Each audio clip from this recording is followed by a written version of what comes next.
Good evening, everyone. I'll call to order the regular evening agenda. I see I've accidentally shredded that as well. Jeez. For June the 14th. Luckily, the first sheet is always the same. This meeting is being recorded live and is streaming on the District of Summerland YouTube channel. All representations to council, written or verbal, thank you, will form part of the public record and be available to the public for viewing electronically or as a written record. Members of the public may access the meeting or participate in the following ways. Individuals who wish to watch the meeting may view it on the District of Summerland YouTube channel at youtube.com, District of Summerland, live or recorded. Those who have not registered in advance but wish to speak during the public comment opportunities may connect to the meeting by calling the meeting conference line at 778-907-2071, entering meeting ID 506-489-9374 and passcode 485186. After I have provided everybody who has pre-registered with an opportunity to comment, the floor will be open to those on the conference line. Corporate Officer, do we have any late items? Okay, thank you. Oh, let's get on the right agenda. Could I ask for someone to bring forward adoption of the agenda as written? Councillor Van Elfen, Councillor Holmes, all in favor? Thank you. And consider adoption of the following council meetings of May 25th, the public hearing, and then the evening council meeting. Councillor Carlson and Councillor Holmes, all in favor? Great. Okay. And it appears I shredded my mayor's report too, so if you give me a moment, I will just bring that up.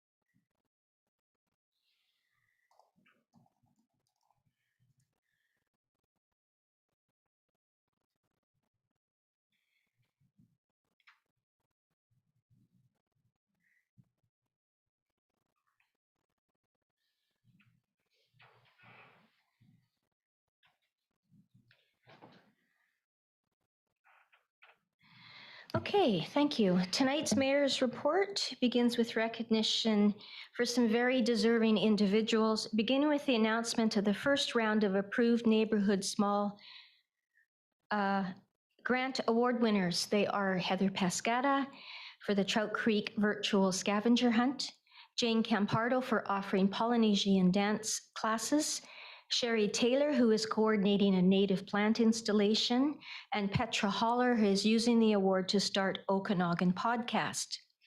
The Neighborhood Smalls Grants program unites neighbors and sparks creativity. It is put on by the Community Foundation of the South Okanagan Similkameen. Some of the projects are a one-time experience. Others are part of an annual community program that will continue to grow. Congratulations to each of you. Summerland Rotary Club also deserves recognition for their continuing work at the West Summerland Station. A cycling map and historical interpretive signage was recently added to the covered picnic area, which serves as a stop for cyclists and hikers using the portion of the Trans-Canada Trail that goes through Summerland. The station was an original stop on the Kettle Valley Railway, and the steam train still travels by. This is a community effort combining Rotary funding and labor with donations of materials and services by local businesses. And finally, but in no way less deserving, congratulations to the Summerland Secondary School class of 2021. I cannot begin to understand what it must have been like to experience your entire final year of high school with COVID-19, but it appears you've taken it in stride. Like the Neighborhood Small Grant Award winners and the Summerland Rotary Club and supporters, you too are an important part of Summerland. Whether you volunteer, participate in sports, or are a loving big brother or sister, your choices make Summerland a better place to live. On behalf of the District of Summerland, I wish you all the very best in whatever road you choose or chooses you. Ending tonight on a much more somber tone, late last month, the Summerland Review released this statement. Following the discovery of the remains of 215 missing children on the grounds of the former Kamloops Indian Residential School, on behalf of the District of Summerland Council and staff, I offer our deepest condolences to the members of the Tk'emlech, Secwepemc, and all Indigenous communities who struggle with the lasting impacts of the residential school system. We are deeply saddened and profoundly disturbed by the profoundly disturbing treatment of these young lives that they endured even in death. Every child matters. The municipality's flags were lowered to half-mast for 215 hours. And my apologies, I have brought up a draft and I don't have the last paragraph. And here it is. Over the last 18 months, I have been part of a working group that has attended a series of workshops that explore how silk and non-silk partners can work together to co-create a vision and a framework for an Okanagan Lake responsibility strategy. This morning, I, Councillor Holmes, and Graham Statt, our CAO, attended the latest session that focused on what we, non-silk people, need to know for understanding our role in reconciliation and our role in the implementation of the United Nations Declaration of the Rights of Indigenous People. Topics included Indigenous law, knowledge, and leadership, and how Western science can work together to protect and restore the cultural, environmental, and economic values for Okanagan Lake.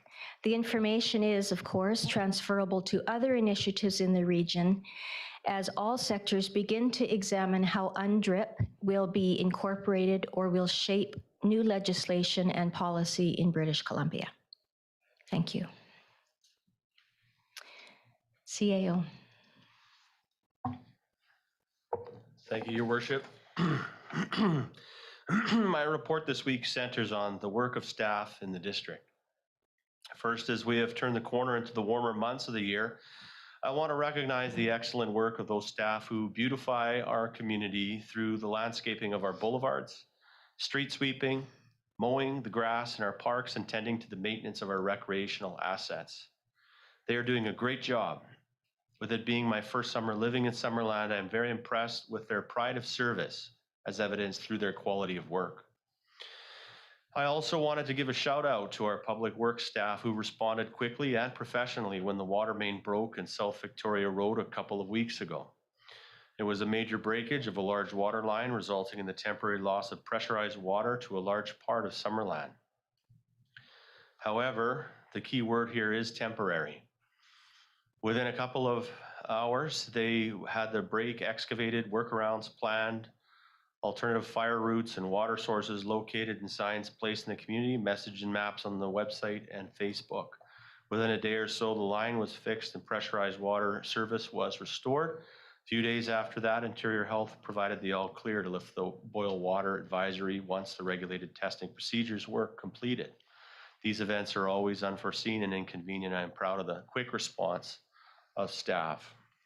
As council is aware, I am leading the development of a code of ethics for all staff. This has been an inclusive process involving all staff throughout the organization for their feedback and input. We have evolved the document through several drafts based on this feedback, and we are now working on our final draft based on the results of 2 all-staff meetings held just last week. We are a values-based organization, so the code will focus on those values, effectively codifying in words what I observe every day throughout the organization. Finally, I wanted to make council aware that we are keeping in step with the provincial government health orders and safe reopening procedures for the district. Our regular hours of operation for in-person service in all our public works yard in the district have been restored, and any staff that were working from home for a short period of time were phased back into the workplace over the few weeks, so that on June 7th, all staff had returned to the work environment. These steps to regularize our workplace and workforce align with guidance from the province. Residents will notice that we continue to require the use of masks, have hand sanitizer available, and in some places we do limit the number of people within certain places at one time to allow for social distancing. We look forward to those precautions also being withdrawn in line with further direction from public health and likely in step with the progress towards vaccination in the province. And with that, thank you very much. Thank you. Anyone on the line to comment from the public? No? Okay, thank you. So we'll move on to item 9, development reports. The first one is 9.1, development variance permit for 2107 Tate Street, zoning bylaw variances for setbacks and bike parking, DVP 20-026.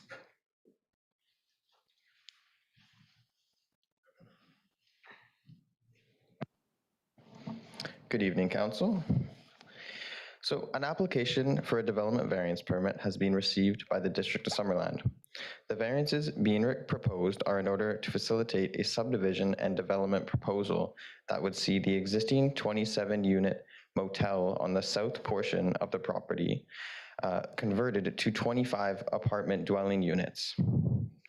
No significant exterior changes are being proposed for the apartment buildings existing on the property with only minor floor plan alterations to 4 units, electrical work, and the relocation of 1 staircase.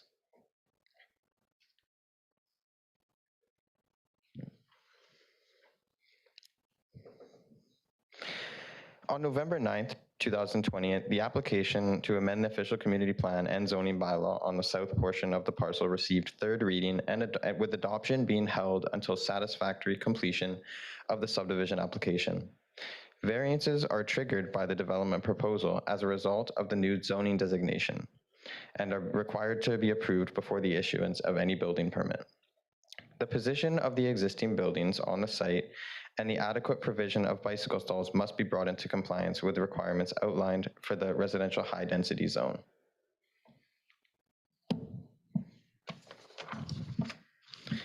The property owner is proposing to subdivide and convert 27 motel units into 25 apartment dwelling units on the southern portion of the property. However, the existing buildings do not fully conform to zoning bylaw yard setback requirements specified for the RHD residential high-density zone. As such, in order to facilitate the proposed subdivision and conversion, a variance has been requested to section 10.9.6 AI and 10.9.6 A3 of the zoning bylaw to reduce the required front and interior side setbacks in order to bring the building into conformance. While reducing setbacks on residential properties is seldom encouraged as it can disrupt from the form and character of a neighborhood, the variances proposed are not anticipated to negatively impact the streetscape. The 2 buildings in question have been existing in place since they were constructed during a 2007 motel expansion. No major changes to the exterior of these buildings will be taking place aside from the relocation of a staircase in the northern part of the western apartment building. The western building is also sited within the required 6-meter front yard setback along Willow Avenue. It is located 4.69 meters from the front property line.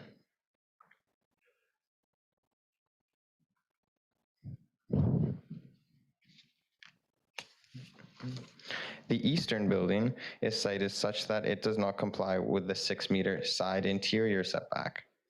The building foundation is located 5.04 meters from the new interior property line. However, the attached stairs project into the required setback. Stairs are permitted to project into the required interior side setback up to 0.6 meters. As the base of the staircase is 4 meters from the new property line, the variance required to the side setback is 4.6 meters. The stairs The stairs in the western building also project into the required setback, but will be brought into conformance with the proposed 4.6 meter setback. The setback variances are required to legitimize the current siting of the buildings. When the zoning designations change on a property and alterations to non-conforming buildings on that site are requested, it is an opportune time to bring the property into conformance with the zoning bylaw through the approval of a variance. As such, staff are recommending approval of the proposed setback variances. Multifamily developments are required to provide 2 Class A bicycle parking spaces per dwelling unit as prescribed by section 6.10.1 of the zoning bylaw. Class A spaces are intended to provide secure long-term bicycle parking that is available only to cyclists whose bicycles are stored in that room or enclosure. In addition, developments are required to provide a minimum of 6 Class B bicycle parking spaces for any development with 10 or more dwelling units. As the complex will house 25 units, the proponent is required to provide 50 Class A spaces and 6 Class B spaces. Due to space constraints on the property, the applicant is requesting to reduce the required 50 Class A spaces to 25 total. The spaces are proposed to be located under several exterior staircases identified on the site plan. These bicycle storage areas will be secured by a fenced compound and provide wall-mounted bicycle storage for up to 25 bicycles. Additionally, the applicant is providing the required Class B bicycle parking stalls on site. The developer has not identified an alternative location for 25 Class A spaces. Should council not support the variance request, the developer will be required to provide bicycle parking elsewhere on the property. Secure and weather-protected bicycle parking facilities positively influence cycling behavior by encouraging people to choose cycling over other forms of transportation. The district zoning bylaw establishes substantial requirements for secure long-term bicycle parking for multifamily developments with 2 spaces per unit required. In contrast, the district's 2019 cycling master plan recommends 1 space per unit only. Although reducing the number of bicycle parking spaces is seldom encouraged, as it may create cluttered spaces and discourage people from using cycling as a viable transportation option, the proposed 1 space per unit still meets the district's cycling master plan recommendation of 1 space per unit, and staff are recommending approval of the variance. And that is the end of my presentation. Thank you.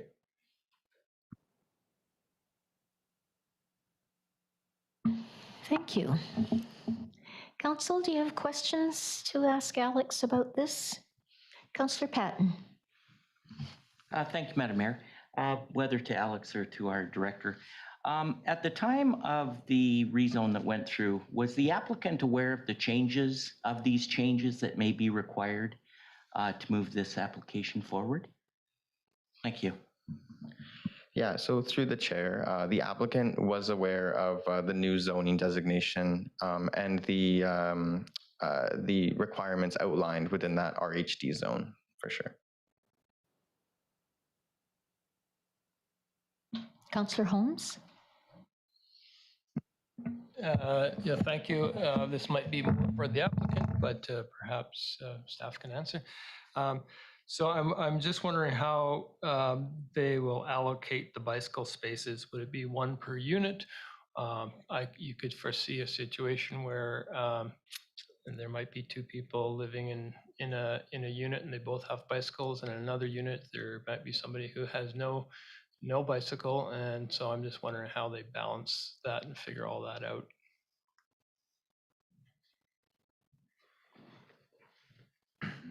I do recognize that the applicant's representative, Donna Butler, is on the call. She could perhaps answer that, but I think, you know, there probably would be flexibility, I would imagine, on the number of spaces available, although the requirement is 2 per unit. That's not necessarily how it's managed. Even if it's 1 per unit that is approved through variance, again, that can be perhaps managed differently by the operator. And then just to follow up with concern, of not creating cluttered spaces, you could foresee that people might decide to lock up their bicycles in the courtyard or the railing behind their unit in the courtyard. And again, would the property owners be okay with that, considering that this is the concern, and are they concerned about that being cluttered or not? Would there be any regulations not allowing that wouldn't allow people to lock up their bikes behind their units like that as well? Yeah, through your worship, we would have no regulations for that. So definitely, and we're not going to be actively enforcing the property for where they're parking their bikes. So again, that perhaps might be something that the applicant's representative may be willing to speak to. Donna, would you care to speak to this question?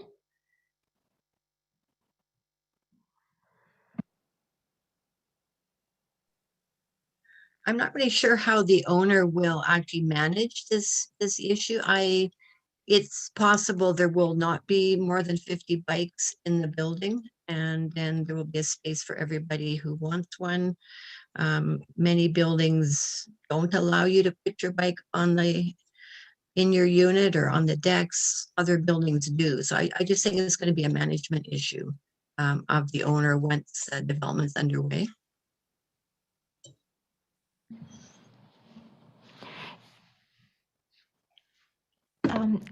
Brad, so what you're saying is that it's not really under the purview of the district? That's something that the owner would have to sort out? Well, before council tonight is a consideration of a reduction in bike parking that's required by the zoning bylaw. So it is the discretion of council whether they want to consider that variance or not, and that's basically the purview of our decision tonight. Yeah, sorry. What I meant was what Councillor Holmes is raising in terms of how are they going to sort out who gets the spots and whether or not Yes. that's not That's not our purview. No. Okay, I just wanted to clarify that. Any other? Oh, just a minute. Councillor Barkwell and then Councillor Trainer. Yeah, thank you, Madam Mayor. I think my question is being answered, really. I guess the issue is the same as dozens of other apartments around community, or not this community, but, Thank you, Councillor Trainer.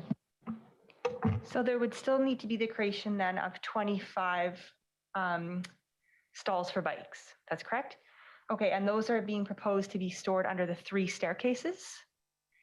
Okay, I guess my 2 questions are, one, is there enough room to store bikes under staircases? And 2, I would assume that the staircases are part of the fire safety, like that's how people would get out of the building. So does having bike storage at all affect the safety of those staircases? So I'm actually going to throw to Donna Butler, the applicant's agent, who has a little bit more information on the specifications for the bike parking. I also do have a handout of the bike parking or a rendering of what it would look like under the stair, which I'm happy to pass around to council. And sorry, can you remind me of your second question? I was just wondering if the bike storage underneath the stairs would affect fire escape. I mean, I assume it wouldn't. I'm just asking the question in case it does. Sure. So yeah, based on what's being supplied to staff, I don't have any concerns that it would impact the integrity of the stairs. No. Thanks.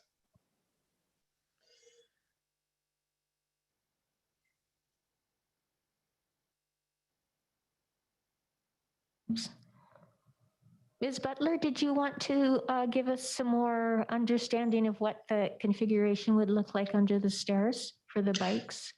Yes, thank you, Your Worship. Based on the public comments, we asked the architect this afternoon to explain to us how the bike parking would fit under the stairs, and they sent us the sketch that staff do have. But what they're saying is that the wall under the staircase will be removed. A large gate will be installed. 7 bikes can hang on the wall of the building. There's also room for 2 more bikes to nose under the stairs. So their drawing clearly shows there is room to park at least 9 bikes under the 3 staircases, which is 2 more than they absolutely need, or for the variance, I should say. So yes, it does work. And again, when they apply for the building permit, that drawing will be part of the application. It'll be submitted and approved by staff as meeting the bylaw. Thank you.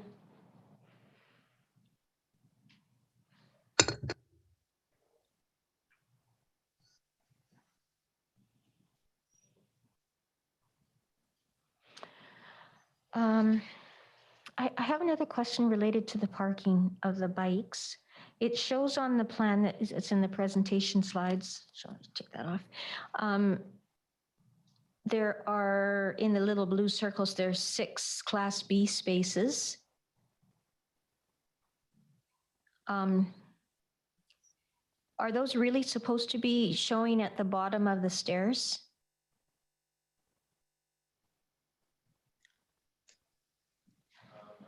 It shows them as being located at the bottom of the stairs. One, there's some room there. Let's see. It's slide 6 of the presentation slides.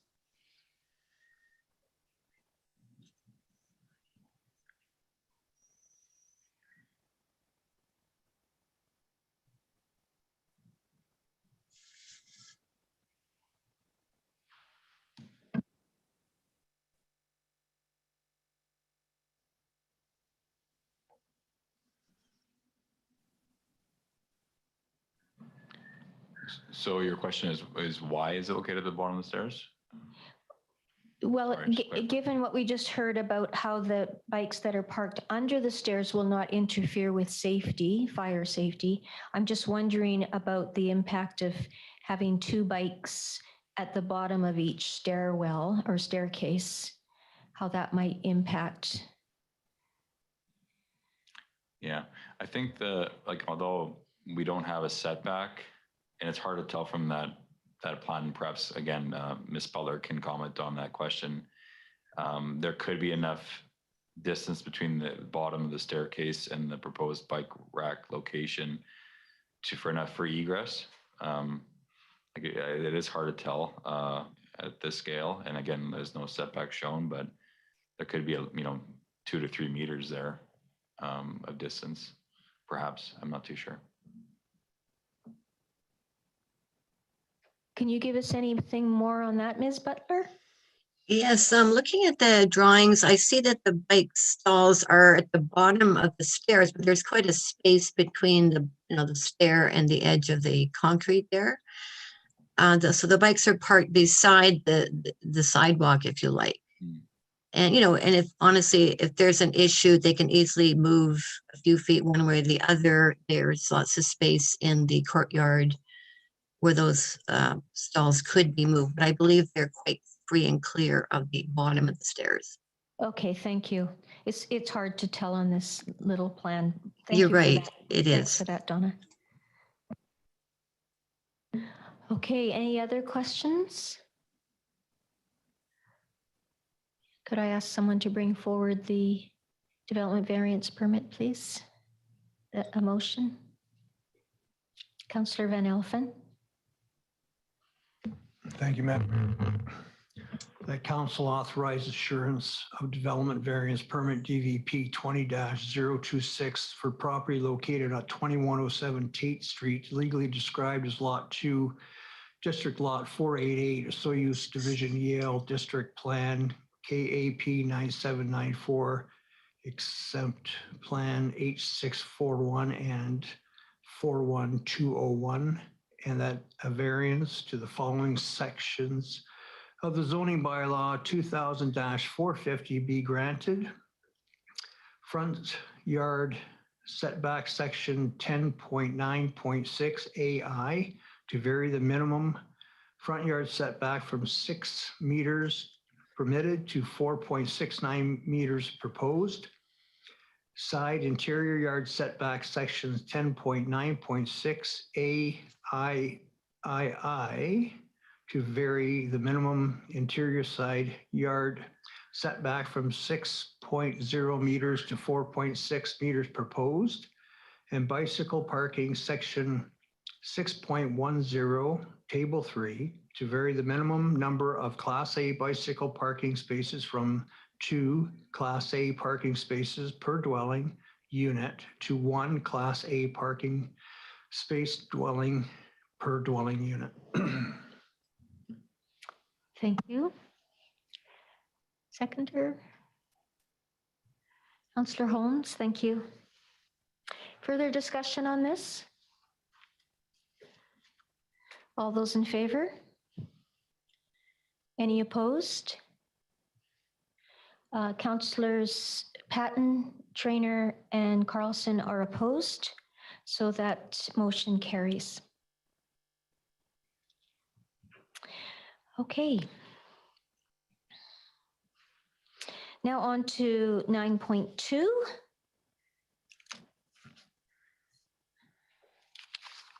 Development variance permit for the same address, subdivision and servicing bylaw variances for off-site improvements, DVP 21-015. Bobby. Thank you, Madam Mayor. The District of Summerland has received an application for development variance permit 21-015 to vary the off-site works required at subdivision for this property at 2107 Tate Street, most commonly known as the Summerland Motel. You may recognize this from the last presentation.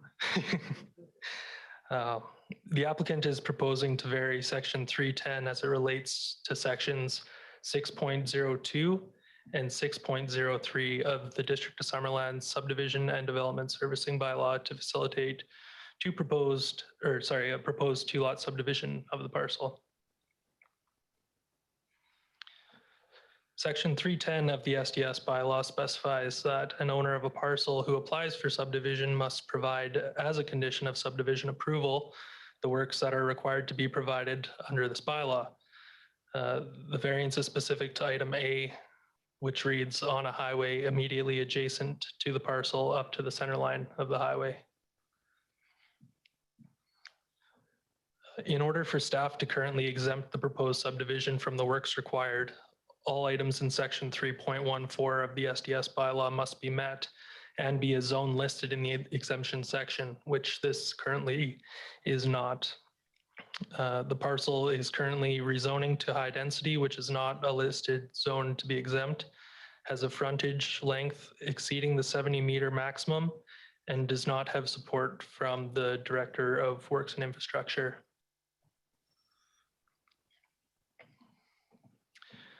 Table C.2.2 of the SDS bylaw prescribes certain standards in each zone. As noted in the previous slide, the applicant of the subdivision is required to construct the fronting roads along the frontage to the local road standard from the existing center line. Staff feel that this development triggers frontage improvements that are required specifically in road width and concrete curb. This construction required aligns with the urban road character that high density properties should be fronting as prescribed in table C.2.2. The road construction required includes installation of concrete curb, new pavement to center line, and storm infrastructure to collect water from the proposed curb as specified by the previous table and the local road standard illustrated in front of you right now. Sidewalks are not required to be constructed on Tate Street and Willow Avenue as they are not listed in the sidewalks master plan. These photos provide some context on the existing road characteristics and some other physical attributes, including the existing cedar hedge that borders the property. As you can see on the photos as well, the pavement condition on Tate Street is not in fantastic shape, and Willow Avenue is much newer.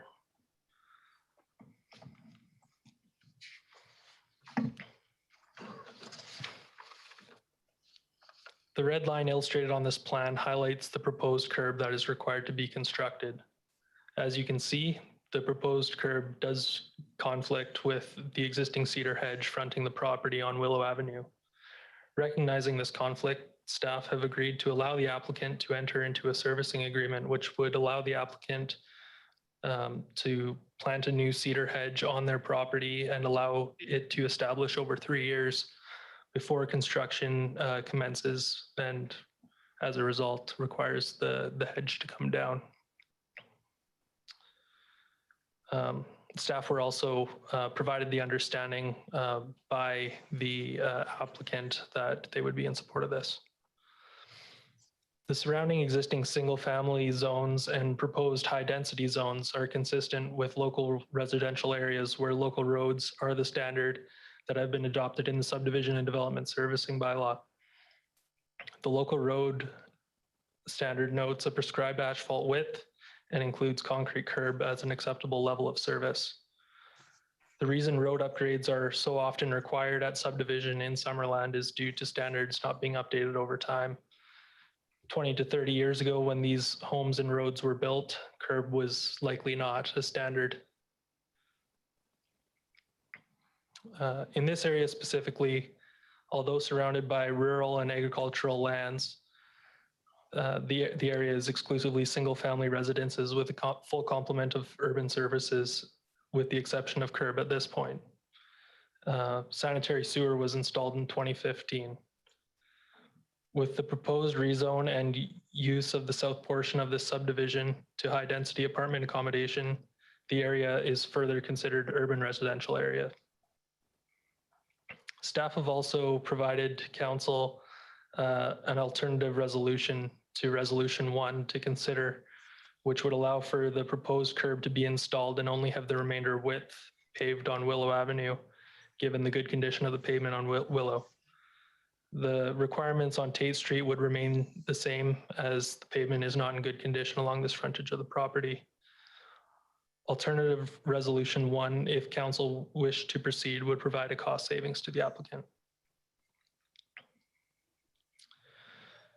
The second portion of this variance application is to consider a turnaround that is required to be constructed at the end of Willow Avenue. Schedule C.3, Section 2.04 of the SDS bylaw requires a cul-de-sac to be constructed at the end of all dead-end roads. Staff have provided an alternative design consideration for the applicant, which would be in the form of a hammerhead turnaround, as opposed to a cul-de-sac bulb. Staff recognize that a cul-de-sac would be extremely impactful to this already established neighborhood.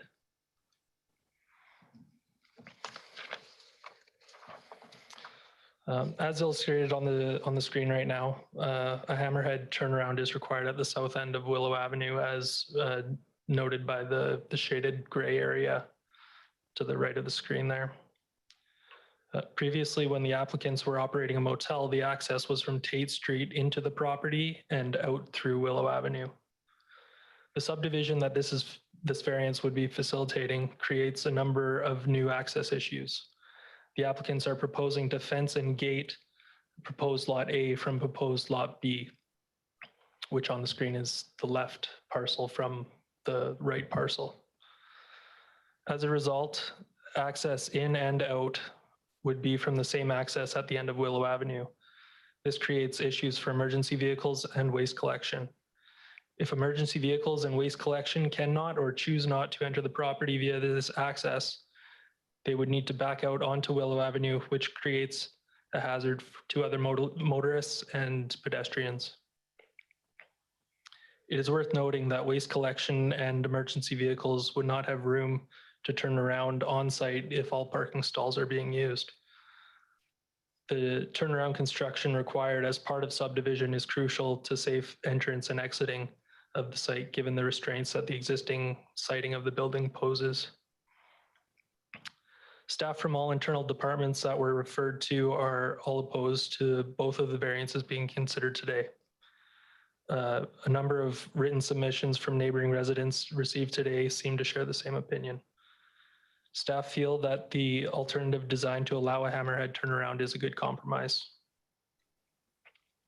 In closing, staff recommend that DVP 21-015 be denied in full as presented. Saying that, there are a number of options for council to consider, including the alternative resolution 1 that staff has presented. Please let me know if there are any questions or clarification on any of the resolutions that are in front of you today. Thank you for your time.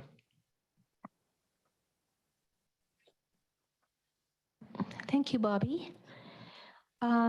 I believe that the applicant would like to speak, or his agent. Karen, do they speak now, or does council ask questions of our staff first? Thank you, Madam Mayor. Council can ask questions of staff and then Okay. give the applicant an opportunity to speak after. Okay, and then we can ask questions of her as well. Thank you. So, council, at this time, do you have questions of Bobby? Councillor Holmes. Yeah, thank you. So Willow Ave, it was repaved in 2015 when the sewer went in. Is that correct? That is correct. Yeah. So the resolution number 1 would be repaving that area that was paved in 2015, whereas the alternate resolution, it wouldn't be repaving that part that was paved in 2015. Is that correct? Yes, that's correct. Okay. It would, alternative resolution would only be the paving required to install the curb. Okay, so what is the benefits of repaving something that's already been paved, that was already paved in 2015? Yeah, so that would obviously, just renew an asset that is 6 years old, I suppose. Right. Okay, thank you. And another question, if I may. So I like the idea of allowing 3 years for new cedars to establish, but I'm just wondering, when would the clock start on that? When, like today, or when the cedars are actually planted? Yeah, so staff have agreed, excuse me, have agreed to allow the applicant 3 years from the time that they enter the servicing agreement, which means that the engineered plans would need to be approved and ultimately ready for construction otherwise. So what point would that? When sort of how, I'm just trying to look in the time frame of the whole project. Is this something that could be? Where does procrastination fit into all this? Yeah, it is ultimately in the hands of the owner as to when that clock would start at this point. If council wished to have some other sort of timing involved, if it was to start from today, that could potentially be worded into a resolution. Councillor Carlson. Thank you, Madam Mayor. My question, so we were doing a subdivision because there's a rezoning to high density, and all of this infrastructure is required for that zoning. So if variances were given, and this property, which currently there's no plan to redevelop, but it is to be zoned high density, which means that pretty much anything could be built there in the future as long as it fits those zoning requirements. Would there be, at that point in time, another opportunity to go back and revisit this infrastructure, or is this only at zoning and through subdivision that we can request all of this? I can take that one, Your Worship, through to Councillor Carlson.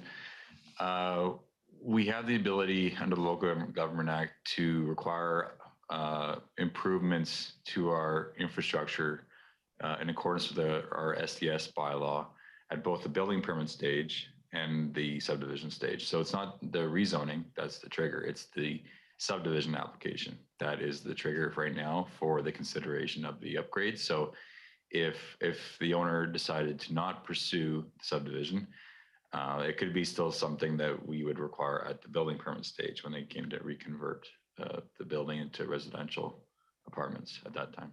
Okay, thank you very much. Councillor Patton? Thank you, Madam Mayor. Bobby, can you tell me at the Hammerhead, the portion that goes west, is that district-owned property? Is there a right-of-way along that property line there? How are we getting access to that property for the Hammerhead? Yeah, through the chair there, there is a unconstructed road right of way along that side of the road. Thank you.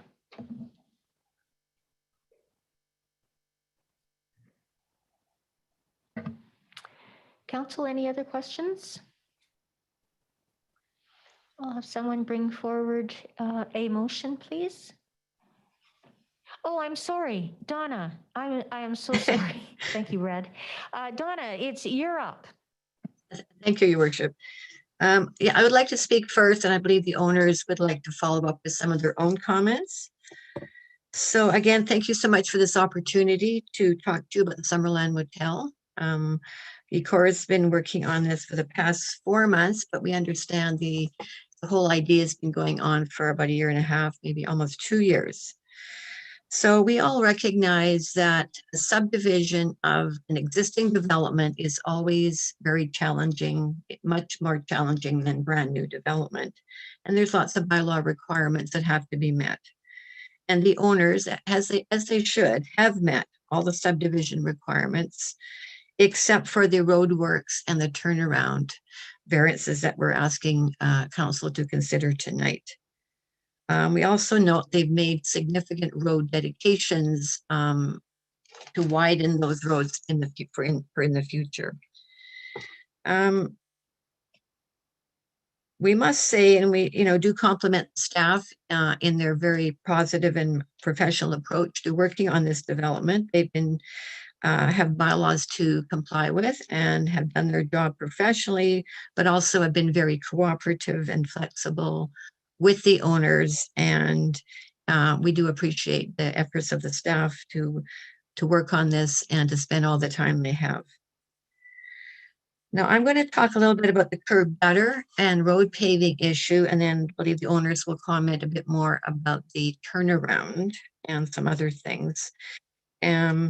So I'm going to just look at our letter. We have a list of reasons why we feel that a curb and gutter is not needed in this location. First of all, it is primarily an agricultural rural area of Summerland. It's not part of an urban growth area, so we don't see a lot of new development taking place in the residential area here. The Summerland Motel and Apartment is a kind of a unique piece of property sitting out on the highway virtually by itself. It's not part of a urban area, a downtown, or a major city street with lots of other commercial and multifamily development. So it's a bit of an island unto itself here. There aren't any curbs on the adjacent streets in the immediate area. So a curb on the east side of Willow and on Tate would just be an isolated piece of curb. I don't see there'd be a lot of new curb development taking place in the area. So it would just be one piece of curb in an area without any. We also point out Willow is a fairly short dead-end street. It butts into the agricultural land reserve, so we don't anticipate Willow going anywhere in the future. We don't see a lot of new development traffic here. There is existing development using an existing road. And lastly, the curb and gutter will take out the cedar head on the east side of the road. That has been in place for many years, and I think the owner would like to speak to that issue in a minute here. One of the important points we'd like to also make is, I think it's actually identified by staff, is that the subdivision development bylaw already has exemptions in it, so that property owners in certain cases don't have to do off-site works in front of their property. And those are, as I say, outlined in the staff report. There's a list of 4 exemptions with criteria, and the 5th item is a staff opinion. And when we look at the Summerland Motel site, we see that they comply with 3 of the criteria that are in your bylaw to allow an exemption of doing this work. First one is that they're not in an area where there's curbs, so that would be an exemption they would comply with. Secondly, the subdivision does not create more than 1 new lot and has no further subdivision potential. They comply with that exemption. And no new streets are required for this development, the 3rd exemption. It's recognized the one criteria that would allow the exemption is the maximum road frontage of 70 meters. This property does not comply with that. It is 150 meters in length. We recognize that. However, we see that the requested variance for curb gutter and pavement is really not that far off of the exemptions already built into the Summerland bylaw for small subdivisions in kind of remote areas like this. So on that basis, we don't see this as being a big change to the Summerland bylaw. Thank you for that. I believe the owners now would like to speak on their behalf.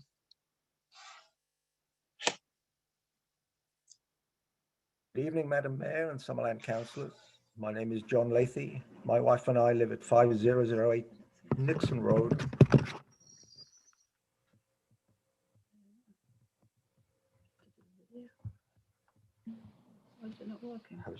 We can't hear you any longer, John. Oh, I'm sorry. I'll start again. My wife and I live at 5008 Nixon Road, Summerland, and we've owned and operated the Summerland Motel for some 18 years. I'd like to thank Her Worship and the councillors who made the time to come out and view the site for themselves a few weeks back, and Donna for her presentation on our behalf. The motel is in a rural location sandwiched between 2 large tracts of ALR agricultural land. The buildings in question have been part of the landscape for 12 years and are surrounded by mature landscaping, as is the original motel building. We are in a unique situation as this is not a new development.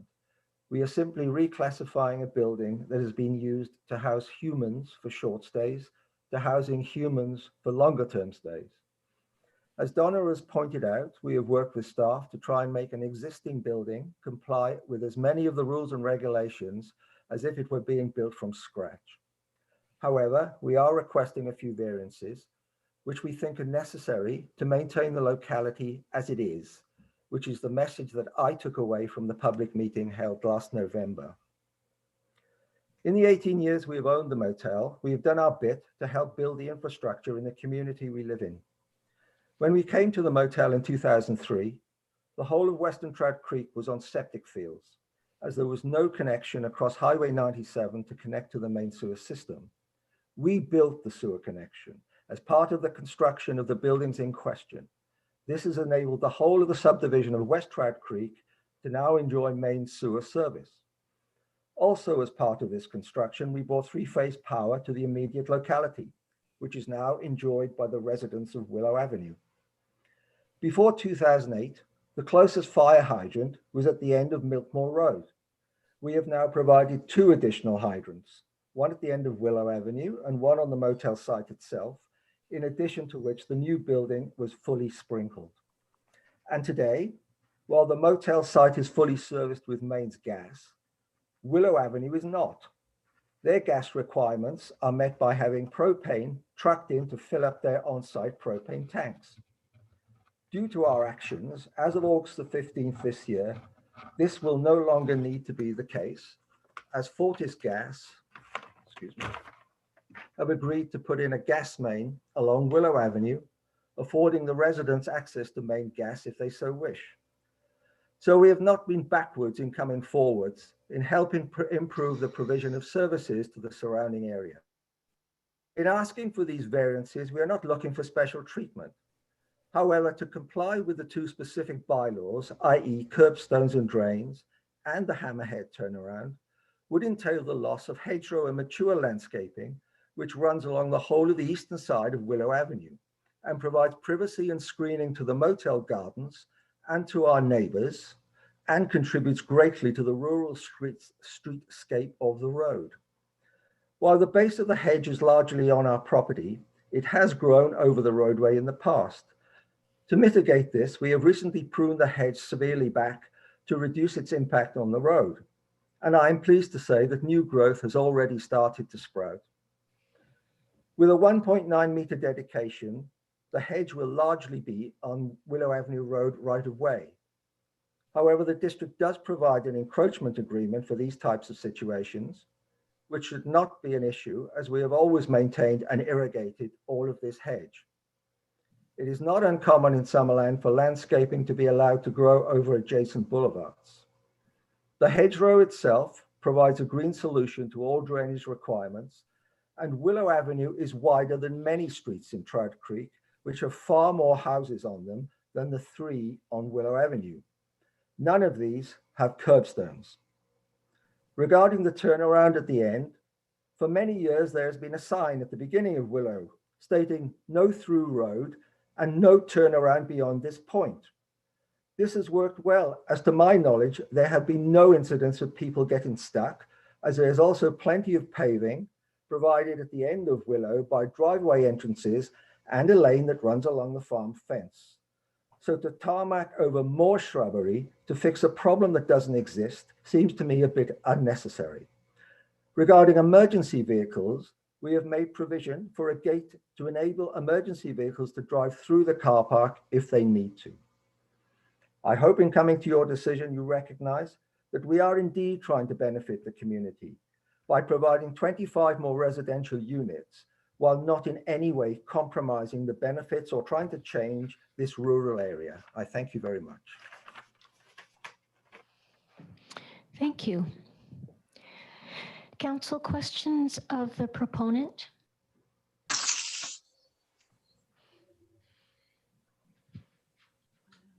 All right. Oh, Councillor Holmes. I have a question, but it's probably more for staff. Okay, does anyone have a question for the proponents?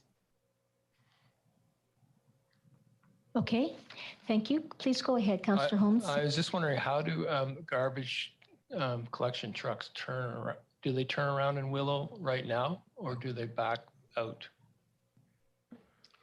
Through the chair. The waste collection vehicles that collect for the single family residences on Willow, I do not believe that they go through the proponent's property to turn around. I'm not sure if they turn around at the end of Willow or if they back out currently. But currently for collection of the Summerland Motel, they have waste bins on Tate at their entrance. So hopefully that helps. Just to further add to Bobby's response to, like, the part of this application is the subdivision, which will create a barrier halfway through their common property, which was used for access to the residential area that's being proposed from Tate. So, you know, if there was the requirement for a garbage pickup truck, for example, to go to the new proposed multifamily dwellings, they wouldn't be able to access through the common lot with this proposal. They'd have to go through Willow in that access to the south. Thanks. Councillor Holmes. Yeah, just I mean, I live on a dead end street, but it's only 2 houses. And when the garbage truck comes to those 2 houses, they have to put their bins on the opposite side of the street because the garbage truck comes to that and they can't, you know, that's the way it's faced. And so they have to wheel it across the street, but on the opposite side of the street. And then the garbage truck isn't able to turn around at that dead end. So it backs out to the next intersection and comes. But that's only 2 houses. So if the same thing has to happen on Willow, which is 150 meters, I believe, I just don't see how logistically that works. So I was just kind of curious how it works now. So.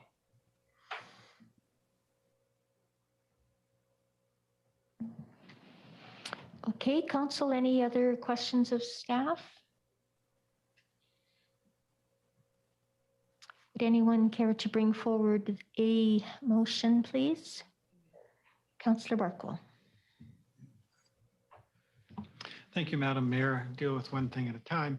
And I'd like to bring forward, to put on the table, alternative resolution 1, that development variance permit DVP 21-015 at 2107 Tate Street, legally described as Lot 2, District Lot 488, OBYD Plan KAP 9794, to vary off-site improvement requirements prescribed in Section 310, servicing requirements at subdivision 6.02 highways and walkways and 6.03 sidewalks, curbs, and gutters of subdivision, and development servicing bylaw number 99-004 to only require installation of concrete curb and remainder paving from the existing edge of asphalt to the face of the proposed curb to the local road standard on Willow Avenue be approved.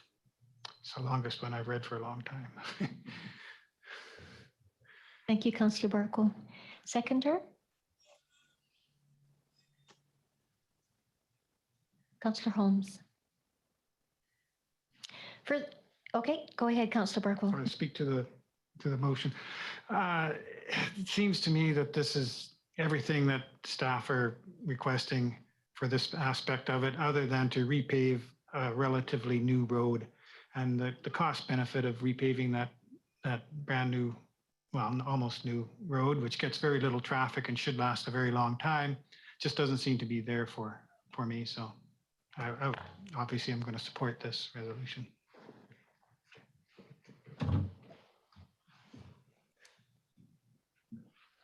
Anyone else care to speak to this? Councillor Patton. Thank you, Madam Mayor. In alternative 1 does not speak to the hammerhead. On alternate resolution? Sorry, the hammerhead portion is a separate, it's number 2 in the motion. They're 2 separate, it's split. Okay, so yes. We're not getting rid of the hammerhead based on. No, this is this is only for number 1. I shall Yes. wait. Okay. Anyone else? I'd like to say that it seems to me that this is a pretty good compromise to only pave from the edge of the asphalt. As it's been pointed out, it's fairly new. And I understand why the curb needs to be there. The option to have 3 years to get some cedars in there, ideally they're in there fairly quickly and have 3 years to grow. We all know how quickly, with adequate water, a cedar hedge will grow. I think that, to me, that sounds like a pretty good compromise. You know, in terms of what's there in the alternative resolution, that would be as far as a compromise that I would feel comfortable with, but I am comfortable with this. So I will vote in favor of this portion being approved.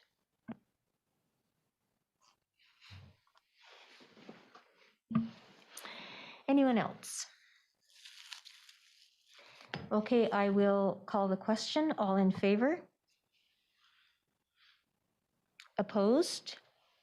Councillor Patton is opposed, so the approval of that variance is passed. And then now on to that second portion that has to do with the hammerhead. Councillor Patton, would you like to read that or bring forward some motion to deal with that?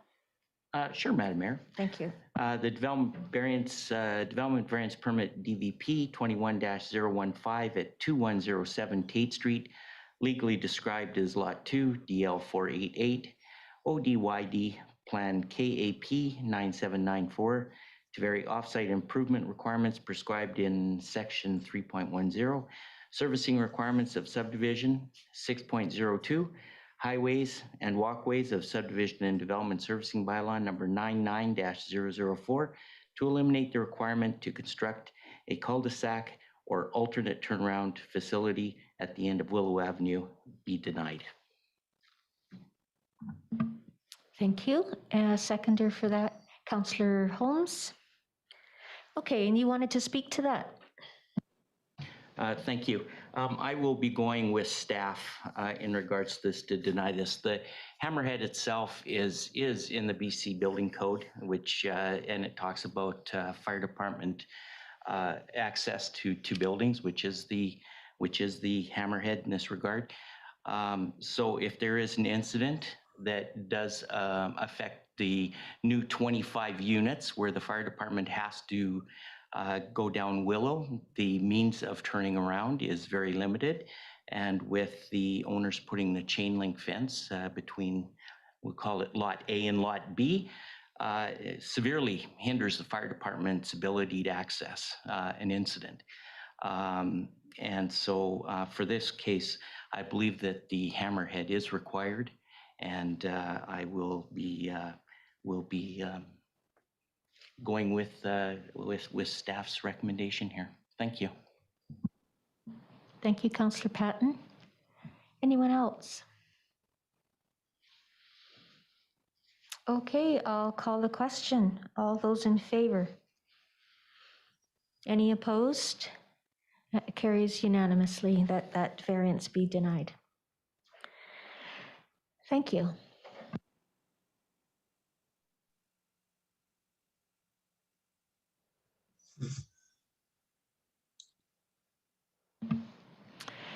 On to 9.3, development variance permit for 5607 and 5811 Giants Head Road, DVP 21-010.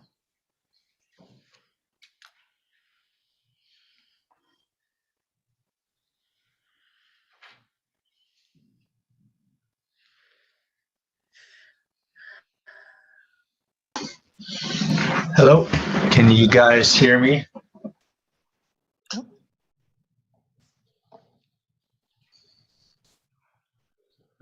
I think that's hello applicant.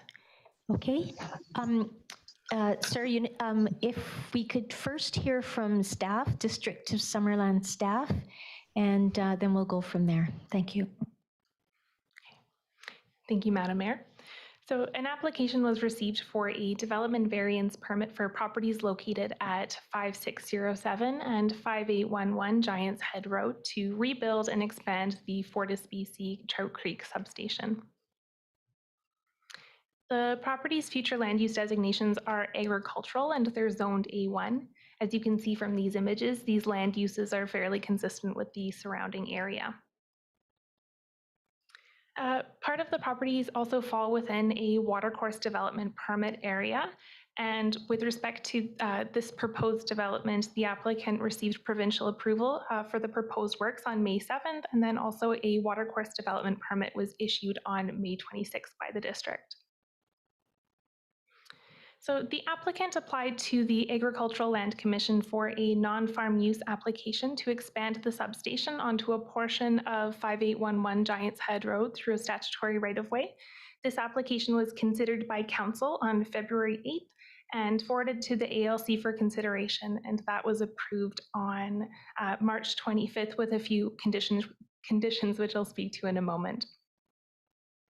Oh, and then just to provide a bit of a reference, so the area outlined in red is the proposed area of expansion on the left, and then the image on the right is the proposed site plan and the two towers that they're proposing to build, as well as some other infrastructure. So these photos just provide a bit of context to the existing Trout Creek substation, and then also the area of the proposed expansion, which is identified on the images to the left. So as I mentioned, the applicant is proposing to rebuild and expand the Fortis substation. This substation has reached the end of its economic life, and the risk of failure will only increase in time. The proposed siting of the substation towers and control room project into the setbacks. This kind of utility isn't listed as one of the exemptions from setback requirements and the zoning bylaw, and as such, a variance is required, or the applicant can comply with district regulations. And because there are two separate parcels, there are separate variances for each of the properties. So the areas of encroachment are highlighted in yellow on the image in the left. So for 5607 Giants Head Road, this is the location of the existing substation, so the lower portion of that image. The requested variances are a reduction to the front yard setback from 7 meters to 2.9 meters, and that's for a tower.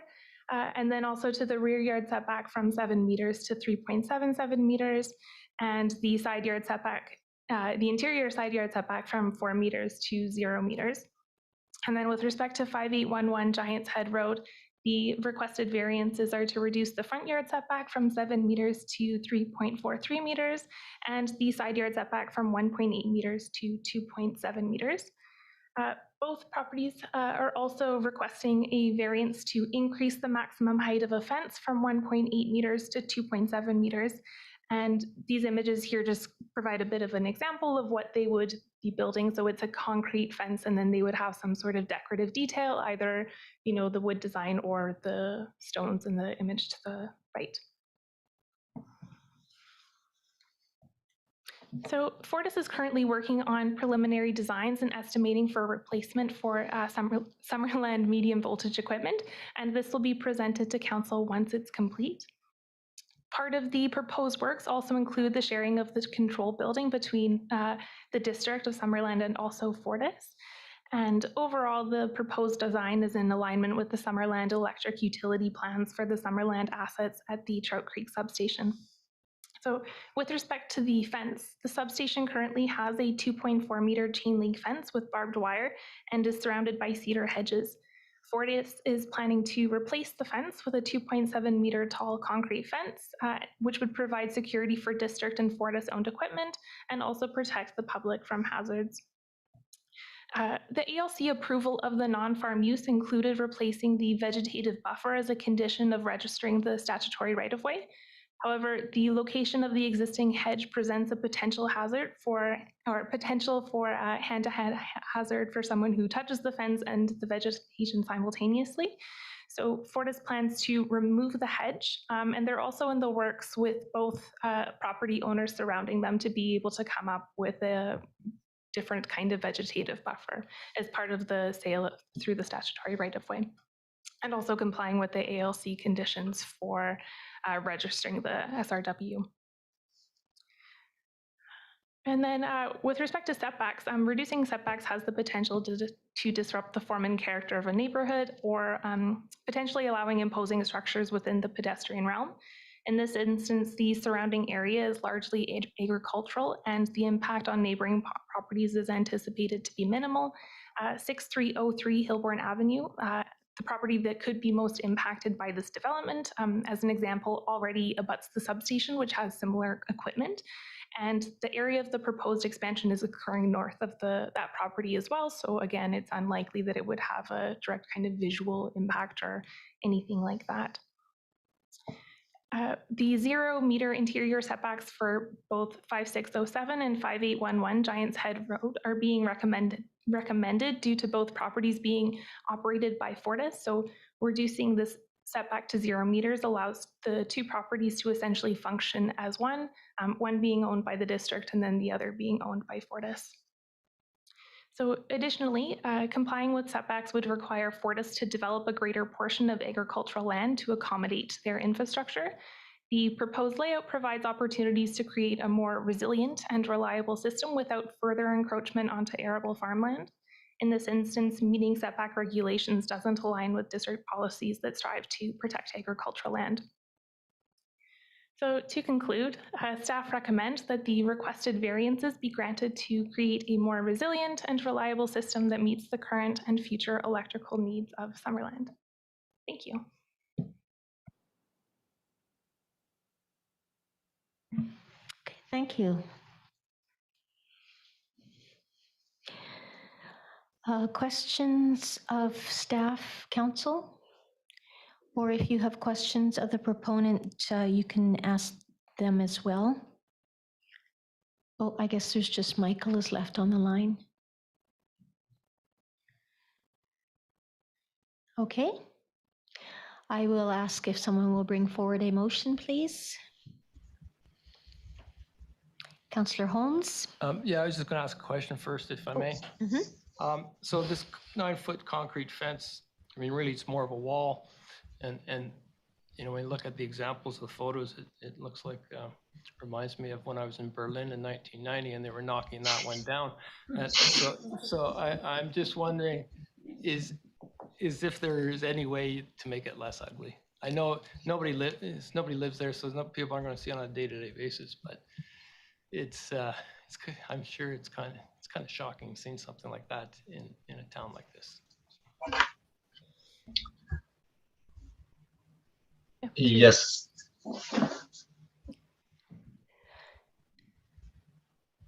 Please go ahead. Yeah, so for the fence, we are currently working with the 2 surrounding property owners directly adjacent to those properties, and we will obviously be reinstating those cedar hedges along the east, north, and west side. The fence along the roadway, it can be beautified, I guess you could call it. It can be painted a color, or Fortis would be even open to possibly some murals to represent the district of Summerland. I don't know what that entails, but yes, there are opportunities to make that less prison-like. Yeah, I appreciate that very much. Thank you. Any other questions? Councillor Holmes, are you still willing to bring forward the motion? Sure. Thank you. Council authorized issuance of development variance permit DVP 21-010 for properties located at 5607 and 5811 Giants Head Road, legally described as Lot 1, District Lot 974, Soyuz Division, Yale District Plan 37421, and Lot 17, Block A, District Lot 974, Soyuz District, Yale Plan 268, except plans 23317 and 37421, and that variances to the following sections of zoning bylaw 2000-450 be granted for the subject properties. I'll just read the addresses again rather than going through the 5607 Giants Head Road, front yard setback prescribed in sections 8.1.6 AI is varied from 7 meters to 2.9 meters. Rear yard setback prescribed in section 8.1.6 A1 A2 is varied from 7 meters to 3.77 meters.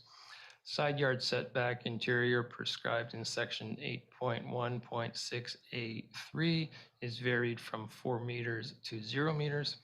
Fence height prescribed in section 5.5.6A is varied from 1.8 meters to 2.7 meters. And that lot 17, block district, lot 974 is Soyuz Division, Yale Plan 268, except plans 23317 and 37421, 5811 Giants Head Road. Front yard setback prescribed in sections 8.1.6 A1 is varied from 7 meters to 3.43 meters.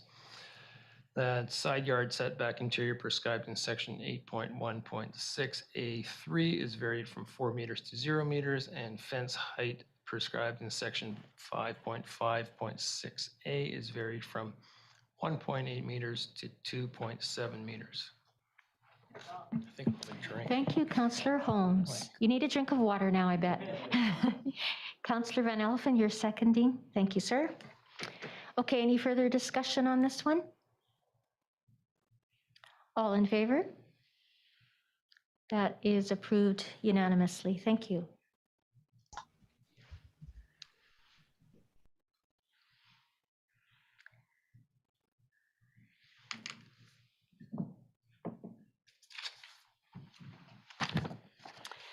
And now on to 9.4, zoning bylaw amendment for 11510 Blair Street, Z21-006.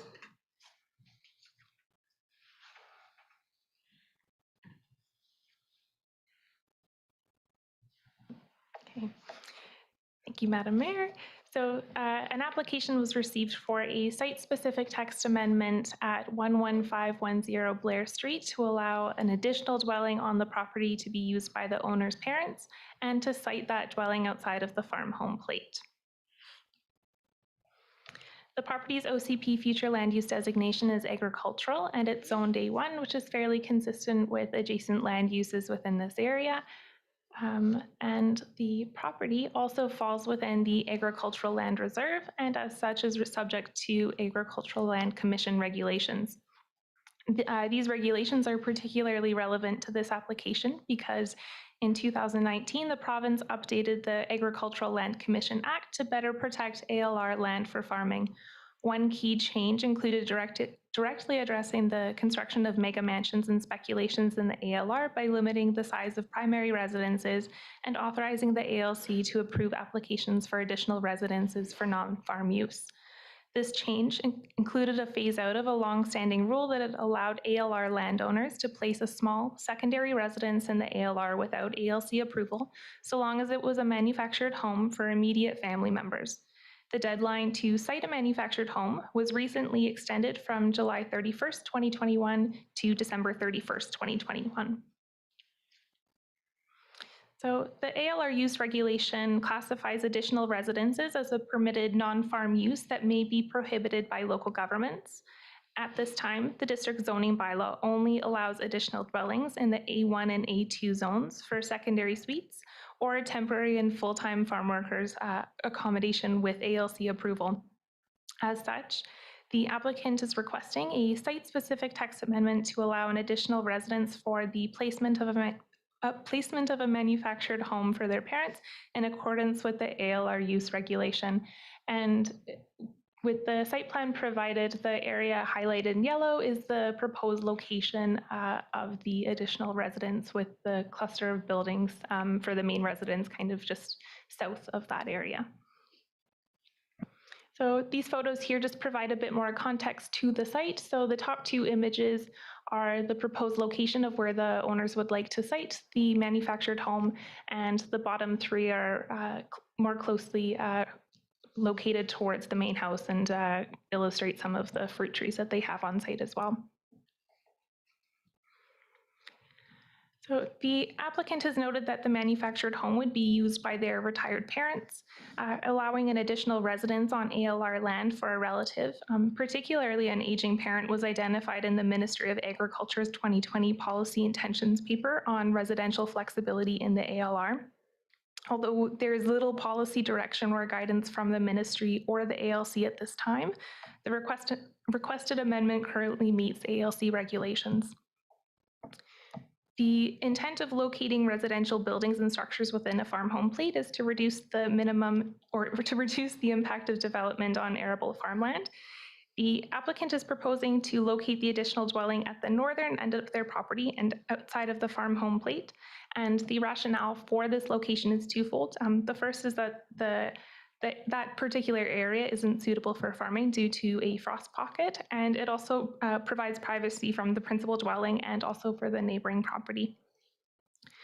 Staff recognize that there have been concerns about additional dwellings not being used for their intended purpose, such as farm worker accommodation being used for short-term vacation rentals. And to address this concern, staff recommend that a restrictive covenant be registered on title to ensure that the dwelling is to be used by the owner's immediate family and that the dwelling is removed when that use is no longer required for family purposes. And using restrictive covenants in this way to limit the use of a building is a fairly common practice on agricultural land to have some more added protections. So the Agricultural Advisory Committee considered this application on May 21st. Members thought that the use of the building should also include farm workers and that the restrictive covenant should include this particular use.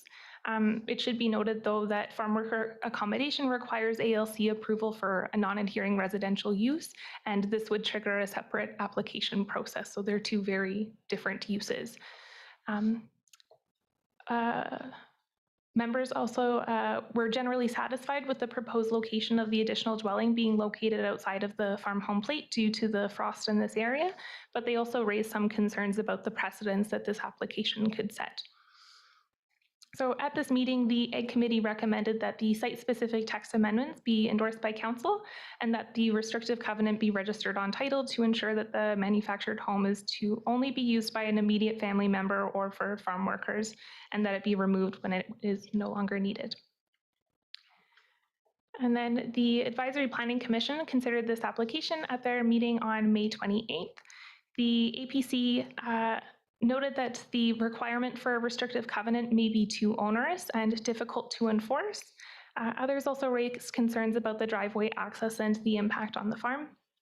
That being said, the APC also recommended that the site-specific text amendment be supported and that a restrictive covenant be registered on title to limit the use of the manufactured home. So overall, there's been an identified need to have more flexibility for residences within the ALR, and staff recommends that the site-specific text amendment be given first and second reading, and that a public hearing be scheduled for July 12th. Additionally, staff also recommend that a restrictive covenant be registered on title to limit the use of the additional dwelling to the owner's immediate relatives, and that it be removed once the use is no longer needed. Thank you. Thank you. Councillor Traynor. I just have a question for clarification. At the Agriculture Advisory Committee, their recommendation, the second one, that says a restrictive covenant be registered on title to ensure it's immediate family or for farm workers. I thought you said farm workers was a separate, like a whole other thing. So I'm just wondering why that's included, that wording in there. Through the chair. So they included that in their recommendation, and it was only after that meeting that, you know, we realized that it triggers separate application processes. Okay. Yeah. Okay, thank you. So we just wanted to clarify that as well, despite their comments. Okay, thank you. Councillor Carlson. Thank you, Madam Mayor. I note that this isn't in Summerland's bylaw. I'm wondering if this has already, have we already experienced this in Summerland? Are there other mobile homes used for family members on other ALR properties in this community? And further to that, do you know how long this has been an ALR rule? Because it seems kind of strange to me that it's the first, if this is the first one, and it's soon to not be an ALR rule anymore. I'm just wondering if I got that straight. Yeah, through the chair. So I think one of the reasons why staff have started to see an influx in applications is because of this deadline, where a lot of people have been more interested in having a modular home located on their site. I can't speak to like previous applications. It could be possible that council consideration wouldn't necessarily be required. Like if the modular unit was to be used by farm worker accommodation who happen to be immediate relatives, that would be an instance in which council consideration wouldn't be required. But, okay, so just to follow up on that though, this has been a rule in the ALC Act for a very, very long time, but it has never been a rule in Summerland's bylaw during the time that it's been in the ALC. That's correct? And do we have a history on why? Why? I know that not all of Summerland's bylaws match the ALC ones, but do we know why this one in particular is not part of Summerland's bylaw? Brad? Yeah, I can try to answer that one. I can't comment on, actually, we haven't done a thorough historical review of our zoning bylaw on this topic, so I can't comment on if it's ever been allowed. within our zoning bylaw the use of a manufactured home for family purposes, but it has been something that has been allowed historically by the agricultural land use reserve regulation for family purposes. It's only changing this December 2021. Right now, this is something that has been already identified. For example, at the Development Process Improvement Committee, they've had some discussions on this topic of it being an inconsistency with our zoning regulations and the agricultural land use reserve regulation, where we allow a manufactured home for temporary farm worker purposes or an additional dwelling for farm help, but we don't allow for family purposes. And with the ALC, it's vice versa. They allow for family purposes, but not for farm working purposes. So this is an area where we do want to explore with our review of agricultural regulations in September of this year. That's what we're projecting to initiate that review. So just to follow up then, would that suggest we would, I guess I'm just confused as to why we would spend 6 months rushing through something that's not going to be a rule anymore if they're taking it out of the Land Commission Act. It seems like, do we know why they're taking it out? Is it going to be replaced with something else? I'm just a little bit concerned that we're going to get, 500 applications for mobile homes on farmland, and we're going to have to deal with that before December 2021.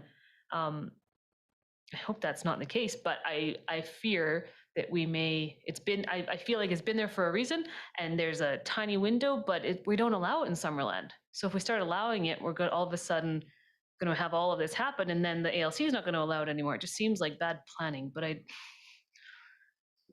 I'm not sure. I wasn't part of the conversation at the Ag Advisory Committee meeting. So I'm just trying to comprehend. Like you said, you've had a few. Have you had a dozen? Have you had 2 dozen? Like, is this going to open some crazy can of worms?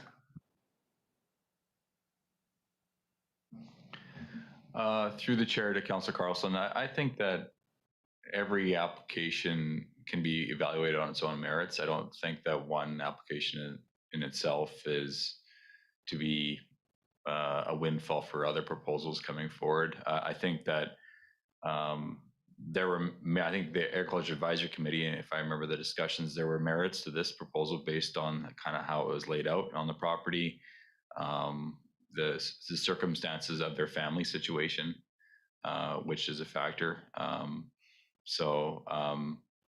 Yeah, I don't think that it's a done deal that if another proposal came forward, that just because this one got approved, that others would be, as an example. And so that's the advantage of a site-specific rezoning application, is that council can evaluate merits of each application that comes forward on its own merits, rather than it being a blanket approval in our zoning bylaw.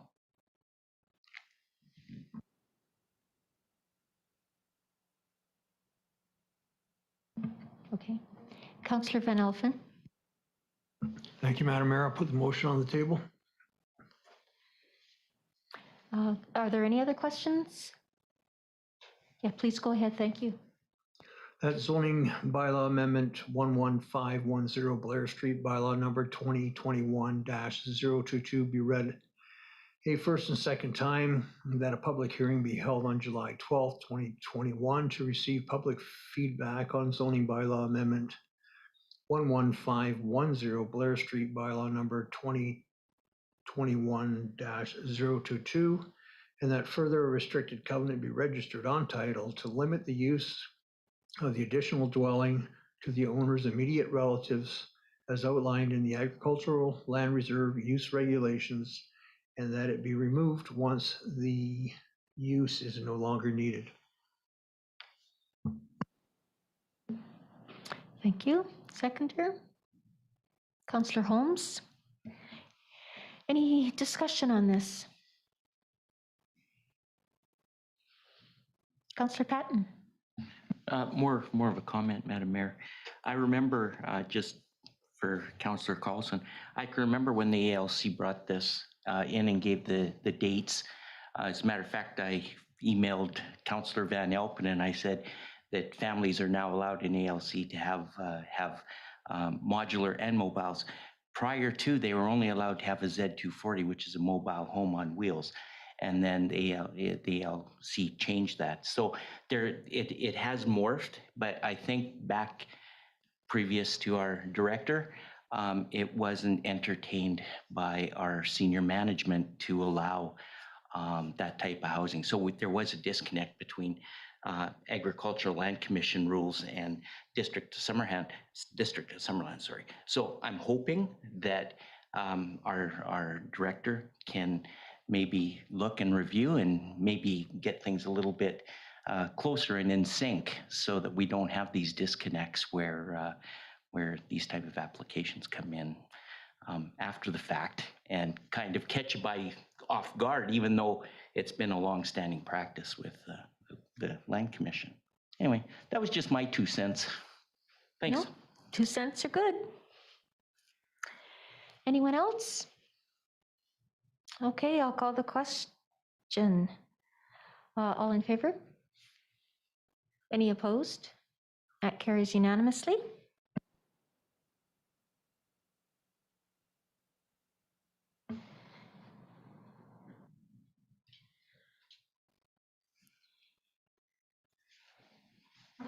How are you feeling about this being your last council meeting, Arian? Not that I wanted to put you on the spot, but I do want to recognize the fine service that you offered to the district while you've been here. Thank you.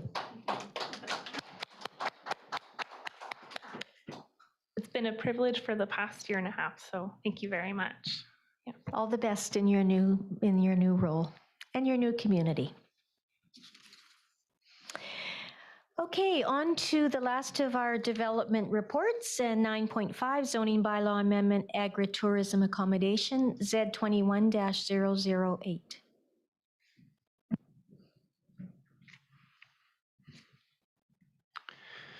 Good evening, Council. This is my report, and I've got a presentation prepared. Here before you to discuss a proposal actually from the Summerland Chamber of Commerce that was received here by district staff on March 26, 2021. The proposal was to allow for a temporary camping style agritourism accommodation use to be allowed through all of the district's agricultural lands within our zoning bylaw, and subject to the following conditions that the Chamber of Commerce has proposed. And we did also attach the Chamber of Commerce's original letter of correspondence that states these conditions, which I'll state here: to limit stays to self-contained recreational vehicles, that a 3-night maximum stay be the maximum amount, consistent stay for each tourist that would be taking part of this proposal, to limit the number of self-contained spots to 3 per night, that the farm parcel size must be over 3 to 5 acres. And the Chamber also proposed, and I have a mistake here, that a fee for this service also be required in the amount of $50 to $100 payable to the Chamber of Commerce. Sorry, I should have stated the Chamber of Commerce in my presentation slides was requested.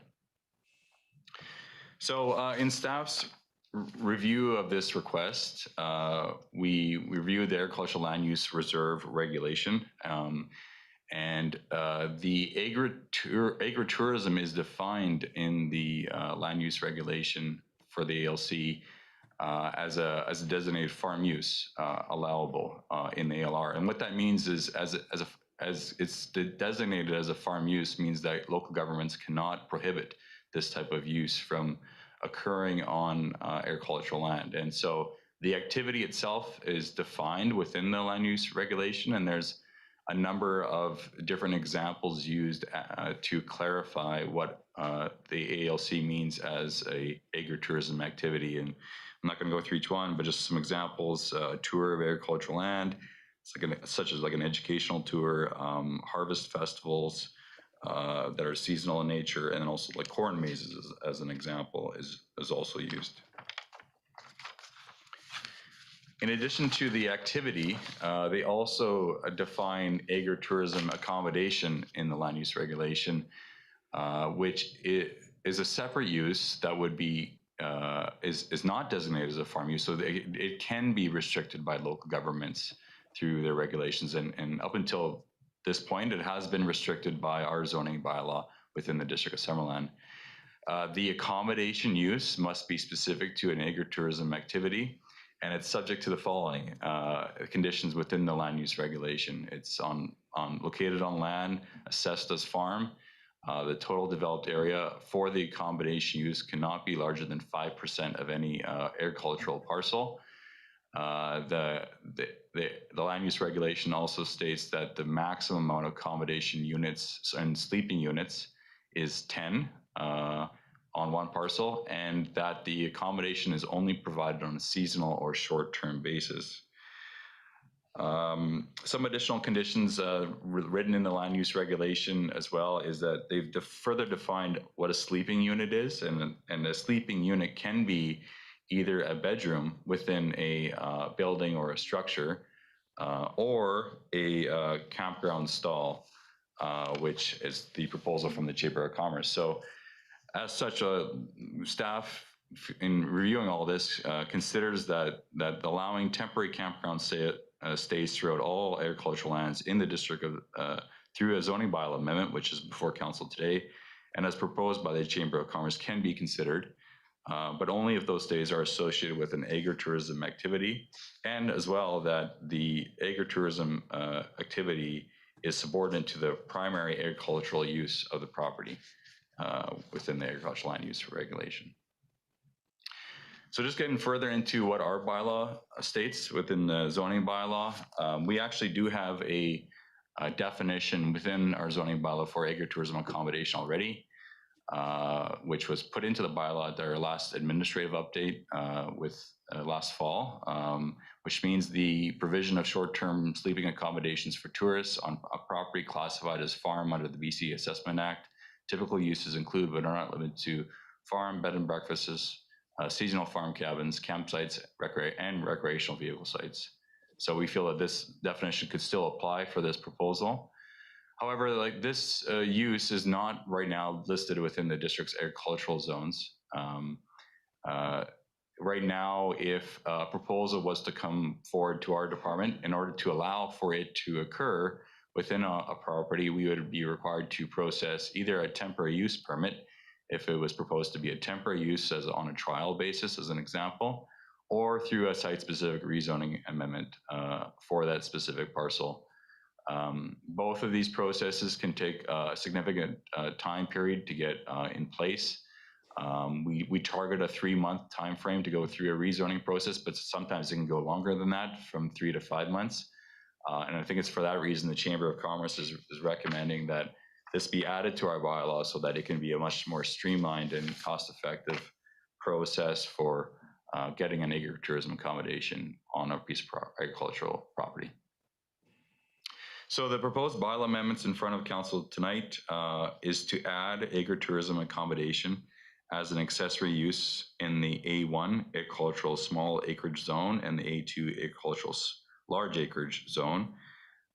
We've also developed a specific use regulation section, which is provided here, section 716, to be added to the zoning bylaw. And I'll just quickly roll through what the requirements of the specific use regulation states here. Like I already mentioned, that agritourism accommodation is permitted, but only as an accessory to the principal use of agriculture, which is an agricultural land use regulation. And then as well, that the maximum parcel coverage for the agritourism accommodation use is 5% of the total parcel area, and that's for whether it's a campground or if it's a building or both. That maximum amount of 5% cannot be exceeded. And then the following requirements deal specifically with a building or a structure for agritourism accommodation purposes. That the minimum parcel size is 2 hectares, that the building be located within the farm home plate, that the bedrooms be contained in one building, that the maximum number of bedrooms is 4, that the maximum number of consecutive stays within this structure for one person is 10 days. That no bedroom be larger than 20 meters squared, and that no kitchen is permitted to be included within a bedroom. And then finally, that one parking space is required per bedroom for the agritourism accommodation building. For specifically with regards to the use of a campground stall for agritourism accommodation and kind of following the direction from the Chamber of Commerce for this proposed use, we have developed section 716.4, which again, minimum parcel size is 2 hectares. The campground use is also to be cited within the farm home plate. That the campground use be cited 10 meters from all property lines. The maximum number of campground stalls is 3 on one property. The maximum number of consecutive stays per person is 3. That no water and sewer infrastructure be constructed for the proposed accommodation use. And that the use of the campground stalls be limited to only the months of May to September every year. Finally, as well, we are also proposing an amendment to Business License Bylaw 95-004.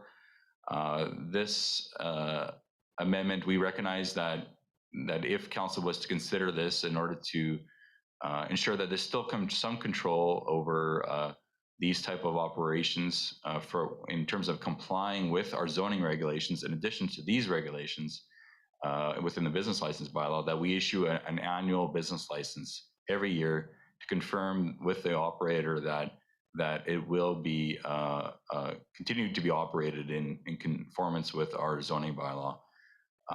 So we are proposing that this be an annual business license that we would require the operator to renew. And at that time, we would review it and ensure that it's being still operated within conformance. In addition to that as well, we're also listed a number of additional requirements that we would evaluate prior to issuing the first license for a proposed operator of this type of a use through a business license. And this was some of the recommendations from the Agriculture Advisory Committee, which I'll get into, but that there be an agreement signed with the person or individual carrying the business to ensure that all patrons that are visiting their farm be required to sign a disclosure statement. That the agreement also state that any patrons to their operation do not trespass onto adjacent agricultural parcels that are not in their care and control. That the person carrying the business as well provide notification to their adjacent property owners prior to the issuance of the license. And then also that the person or individual carrying the business provide proof of additional insurance and liability protection for the hosting of patrons on their private property. So those 4 requirements. So just in terms of consultation process, we went on April 16th, 2021 to the Agriculture Advisory Committee.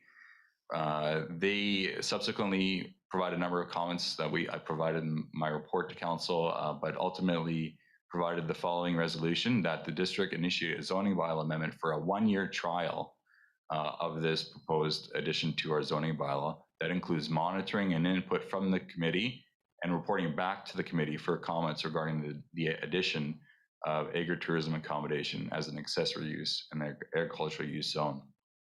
So with this recommendation, staff are also recommending that we consider this as an amendment to our zoning bylaw on a trial basis, as kind of like a pilot project that we would report back probably within a year to year and a half time frame, so that we can evaluate the effectiveness of the changes and report back to council to determine if they want to make any changes to our zoning bylaw at that time to either pull this use out or to continue having it within the zoning bylaw.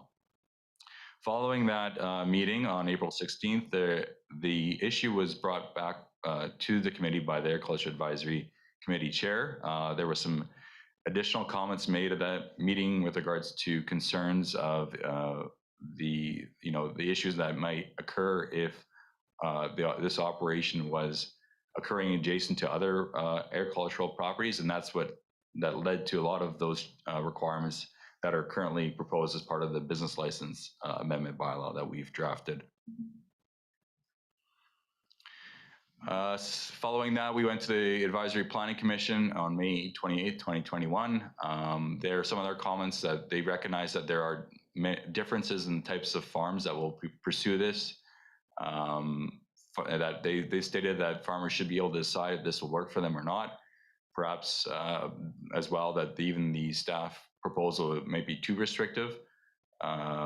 They agreed that with no hard infrastructure requirement as part of the specific use regulations, but recommend that we do allow for power to be connected, and actually that's actually a change we made as well to the proposed amendments so that power can be connected. And they also recommended that a business plan be provided prior to the issuance of a license, but they subsequently provided support to initiate a zoning bylaw amendment to include the accessory use of agritourism accommodation in the agriculture use zones. As well, we've received some letters of correspondence from the Ministry of Agriculture and the Agricultural Land Commission, and those are attached for Council's benefit in their package. Again, we've also made changes to the proposed regulations based on the comments provided from both bodies. So what's before Council tonight has accommodated all of their proposed changes from both the Ministry and also the Agricultural Land Commission. And some of their comments was to reduce the number of bedrooms from 5 to 4, which we've done. We've pulled out and confirmed that if you had a campground and a building, the total amount of area has to be still less than 5%. They also agreed with the Agriculture Advisory Committee's proposal to have disclosure statements signed by patrons, and also that no trespassing be allowed on adjacent farm parcels. Again, the Agricultural Land Commission was supportive of allowing it as a permitted use, as it is allowed use within the Agricultural Land Use Reserve regulation. And again, similar comments that the total use has to be less than 5% of a parcel. They did note some concerns, I think, from other jurisdictions where there has been potential for this type of use to be converted into a secondary residence on agricultural property. So that would be something, again, we'd have to confirm with every renewal of each license that gets approved, that it is still being used as what was proposed originally, so that it does not get converted, especially if it's a building, into a secondary residence on the property. So in conclusion, our recommendation, I do have some comments with regards to explaining our rationale for our recommended to proceed for first and second reading.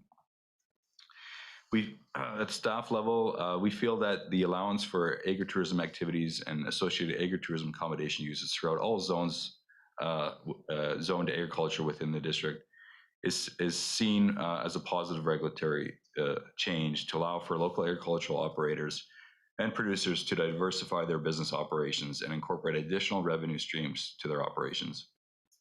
Agritourism is a growing industry throughout BC, and the district is unique in having an abundance of agritourism assets in our community that can be marketed and promoted to the farming for the farming community. In addition, the district lacks suitable tourist accommodation supply within our boundaries, and it can be expected that the demand for tourist accommodation will grow exponentially with the opening up of COVID-19 restrictions. In this sense, this regulatory change can be both a positive for the farming community and for the tourism industry, and can further complement existing efforts of farmers to pivot their businesses in face of the current challenges in the industry that are currently being faced. However, I do want to stress to council that the district should be cautious in allowing this type of use to be blanketed across all agricultural areas, as often these type of agritourism accommodation uses do grow over time to be the paramount use of an agricultural parcel. For that reason, we do recommend that we uphold the specific use criteria that's been proposed by the Chamber and then also added to the proposed bylaw amendments, and that we ensure that those criteria are going to be conformed with moving forward through the business license process. And with that, I'm happy to take any questions. Thank you. Thank you. Councillor Holmes and then Councillor Van Elfen. Yeah, thank you. So just to clarify, under the ALR regulations, you can't have the accommodation without also having the agritourism activity. So you can't just have the accommodation on its own. And that agritourism activity has to be subordinate to a primary farm function, purpose. Is that correct? That's correct, yeah.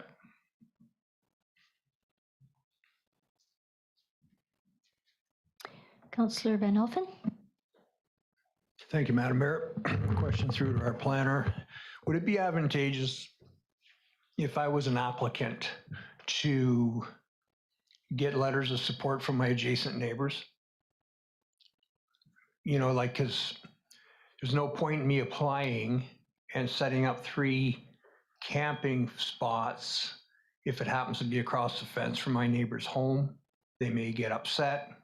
So to do due diligence, I think it would be better if you got letters of support from your adjacent neighbors. It could be a fact that, you know, that's where my neighbor turns his tractor at 5 in the morning when he's spraying his cherries.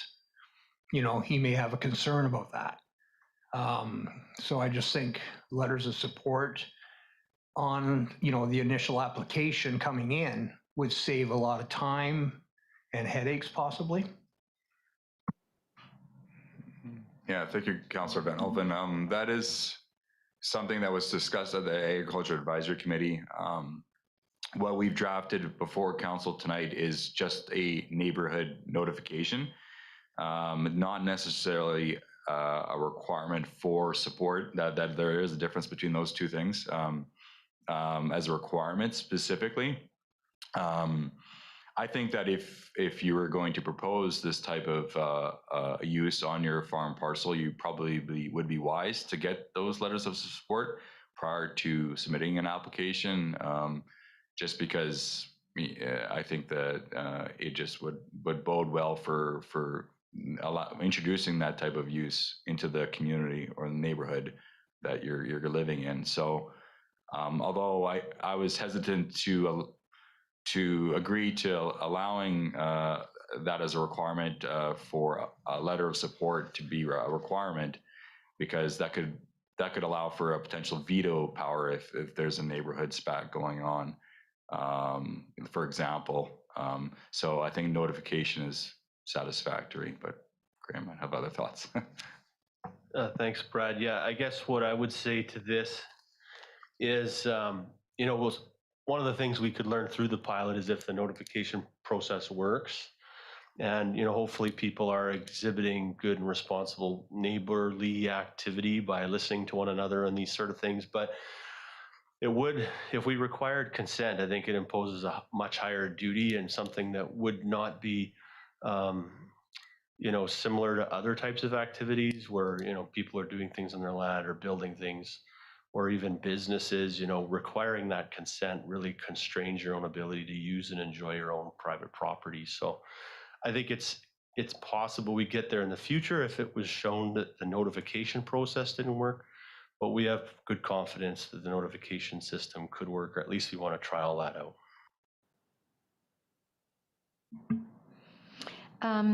I'll go to Councillor Carlson and then back to you two. Thank you. I have a couple questions. So if this goes forward, who would administer this program? Would it be something that the Chamber of Commerce is responsible for? Who will enforce that the numbers of units and days of stay and all of those things are actually true? And I know that the idea of this isn't new. It's come from what's called Harvest Hosts started in the US. And if you look at their website, they have some Canadian options. So I'm just wondering if maybe, and this might be a question for Mr. Kubik, I see he's on the line, but I'm just wondering how logistically, how this would actually work, so that the district doesn't have to put too many resources into it. Go ahead, Brad. Yeah, maybe I'll answer, then I'll pass it on to Mr. Kubek if council so chooses to let him speak. I think that because it's a zoning bylaw amendment to our zoning bylaw, we have to be the ones to administer the enforcement side of ensuring that these required criteria of these operations are going to be followed in accordance to the zoning bylaw. So that angle will most likely fall to our bylaw enforcement team, and there will be an impact there within our bylaw enforcement resources, depending on the number of farm operators that obviously take advantage of this proposed use, to ensure that the proposed business, let's say it comes in, is being operated in conformance with what was originally being proposed, to follow up on any complaints that are submitted with regards to noise or fire or whatever type of trespass is another issue that could come up. So we do expect that there will be an impact to our bylaw enforcement team, and we'll have to just manage that as we move forward. And but that and also the administration of the business license and the issuing of a business license, ensuring that it conforms with zoning before we approve it, circulating it to fire department, for example. They're going to be concerned about the number of open fire pits, as well as emergency access to wherever the campground use is being placed. Those would be the things that we would be evaluating internally before we would issue a license. So there would be a little bit of staff time involved with that. But in terms of the marketing and that type of thing, I think that would be more of the Chamber of Commerce taking a role in. Just to follow up on that, so would, I have some thoughts on how that might look, and I'm just wondering if there might be an opportunity at some point to talk about, farmers need to opt into this program. What about those people who don't want people driving up their driveway and asking if they can come and camp on their land? Like, are we going to have a conversation? Is that a council's place to have a conversation, or is that between the farming community and whoever's administering the program? Sorry, just to clarify the question, are you concerned about how the process for people to register? Well, I'm just thinking if council says we want to move forward on this, I have some thoughts and sort of important pieces of how it might roll out and what it might look like. I'm just wondering when and if that would be an appropriate conversation to have with council, or is that something that would be between the chamber and staff? Like, I don't want to, give you my whole list of ideas here without it being the right place to do that. Graham? Yeah, thank you. And through your worship to Councillor Carlson, I think there's a further opportunity on that level of detail after we go through the hearing process. I think we're going to hear similar questions and concerns and ideas. And indeed, some of those things are orbiting in our own minds, Maybe we have a list of people that are participating on the website. Maybe someone has to have a sign at the property line saying, I participate in the such and such program, and information could be handed out, etc. But I think that is a great place where some of this could be gleaned, is from the public sort of hearing process, and council will have a further opportunity at the next time to engage this. Thank you. That was very helpful. Just before I go on to Councillor Holmes, I just wanted to follow up on something that Councillor Carlson was asking. So the application is essentially an application for a business license, comes into the district. And so the business license fee is payable to the district. I have questions, and we can get to that later, but I have questions about the $50 to $100 payable to the chamber. I'm not sure about that, but if council is in agreement, we can talk to Mr. Kubek about answering that, but not at this point. I want to hear from the other councillors first. Councillor Holmes and then Councillor Van Alphen. Yeah, thank you. A couple of questions, if I may. One, back to the agritourism activity part. So the zoning amendment would cover the accommodation issue, but how do we confirm the activity is taking place and that it's legitimate under the ALR regulations? Is that something that would play into the business license, or how would we know? Yeah, thanks for that question. So if council remembers from my presentation slides, we already have a existing definition of an agritourism accommodation use. And it specifically references an agritourism activity as defined under the Agricultural Land Use Reserve regulation. So that is how it links into that definition of the land, of the regulation, is through that definition.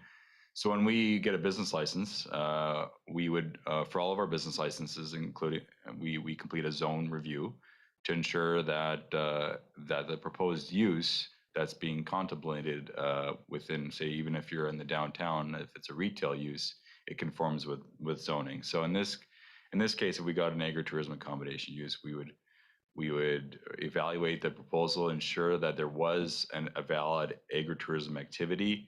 We'd probably also engage with the Ministry of Agriculture staff to ensure that they define it as an agritourism activity, because there is some gray around that, and make sure that they're comfortable that yes, this is an agritourism activity before we would issue the license. Yeah, it's kind of like what comes first, the activity or the accommodation. But and just another question, if I may. A lot of the farmland in Summerland is leased to other people who farm it, and so how would this apply to that leased land, where the leasee might not want to have farmers on the land, but the owner does? Yeah, that's a great question. I think we would defer to the property owner, as we do with all of our applications. If the owner is wanting to propose this use, we would assume that they have talked with their other leasees, maybe there's more than one, of their property to make them aware that they're proposing this use. That could be something that we add to our proposed agreement that we are proposing to enter into prior to the issuance of a license, just confirming that they've at least had a conversation with their other leasees of their property. But that's a good question. Thank you. Councillor Van Elfen, and then back to Councillor Carlson. Thank you, Madam Mayor. Goes back to the farm activity on that farm. So then you would have to be a bona fide farmer as per BC assessment? That's correct. That's one of the requirements under the land use regulation. Thank you. Now you're just making everything very complicated. So what Councillor Holmes just said, I think it brings us back to the point about allowing camping in the farm home plate. I note that that was one of the points on a campground. So I think it's important to recognize that that means generally the landowner, and that farm home plate is not leased out to someone else. But that landowner isn't necessarily a bona fide farmer. So I think it gets a little bit complicated. So you've just put two things together. So, but I, as someone who leases, we lease a lot of orchards, I don't think that there would be any problem with seeing accommodation on a farm home plate. But if all of a sudden someone decides they're going to go and plunk their RV down in the middle of a row or on a side where, we need to access something, then it becomes a very large problem. So I can see there being obviously something to work out there, but I do think we should push for allowing, if this goes forward, then the farm home plate, I think, is a very worthwhile thing to keep in and to move forward further. Councillor Patton, and then Barco. Thank you, Madam Mayor. I have a separate question. So if this was to move forward tonight to go to public hearing, normal process would be that we wouldn't be back to council until mid-July, if I'm not mistaken. And so what we would be looking at is we're already well into the tourist season where this could be impeded a little bit. If we were to move forward with this, is there any chance that we could look at expediting this? Through your worship to Councillor Patton, staff have been working diligently to try to bring this forward to council as soon as we can, following the request from the Chamber of Commerce. The process, unfortunately, to allow this within our zoning bylaw has to go through public hearing under the Local Government Act. So we are required to advertise for that public hearing and then have it in place as well. Because this is a text amendment, we also require Ministry of Transportation's signature between third and adoption. So that would further delay the bylaw from getting adopted. The one thing that we can do, though, is to help alleviate that time frame concern is we could start evaluating proposals right now internally and have them ready for issuance whenever the bylaw does get adopted. So, there would be a time length for us to review a proposal from coming in, circulate that proposal to, like I said, internal departments. Like I mentioned, our fire chief, our works department as examples. We could have that review completed and have the business license and perhaps as well an agreement signed with the owner and ready to go for whenever the bylaw is adopted on that date. Thank you very much. If we're looking at a 1-year pilot project, then we have from, say it all falls into place towards the end of July or early August, that does give another pretty full year of accommodations again before September of 2022, right? Because it runs May to September. Yeah, that's correct, Madam Mayor. So on the question directly, we would probably think of it running to sort of the assessment being done October 2022. So we capture the whole month of September in 2022. So whatever portion of this year, and then a full cycle next year to get a real evaluation.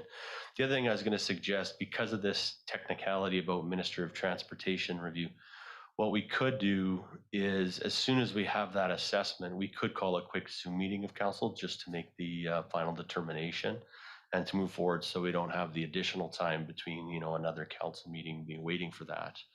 And in addition to what Brad's talking about, to put people in queue, so we're ready to pull the trigger once things come forward. Thank you. Councillor Barkwell.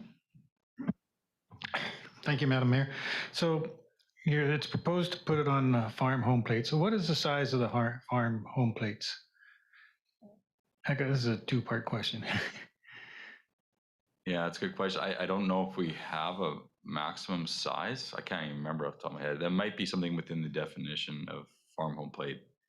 I can't comment on that right now. I'll have to get back to you. Sorry. I wondered whether it varied with the size of the lot, like a 5-acre lot might have a different home plate, or whether it's the same. I know for my water roll, the home plate is 1/4 of an acre.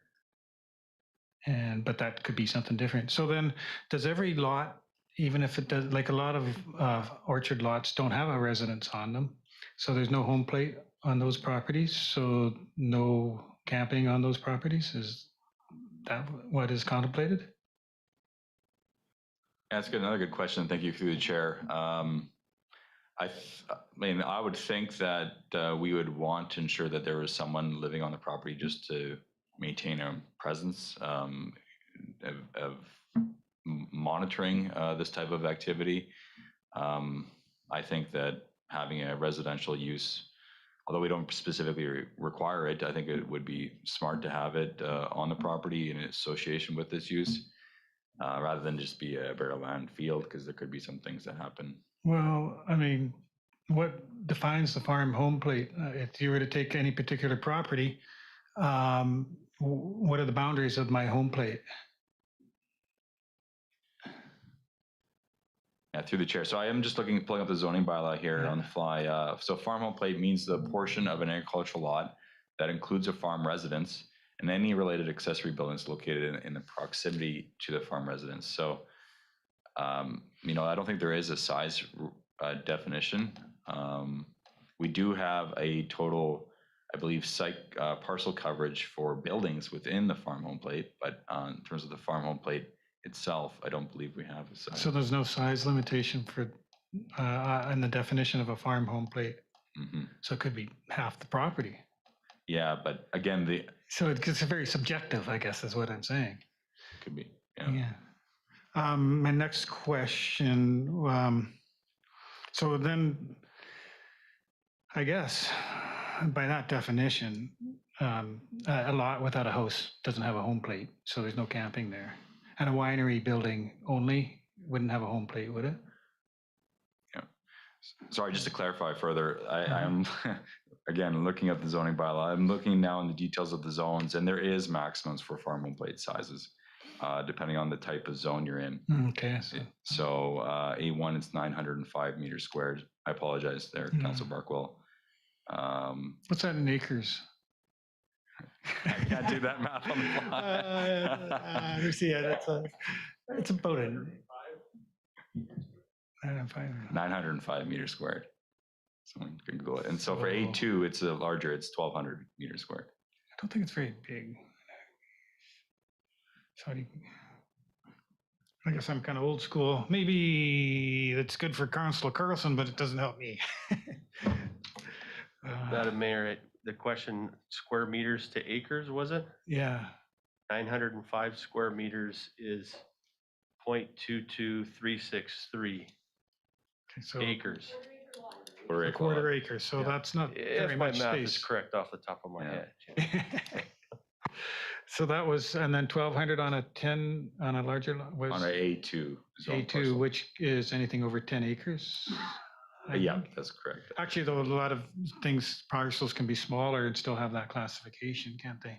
We have some historical ones, I believe, that are zoned A2 that are smaller.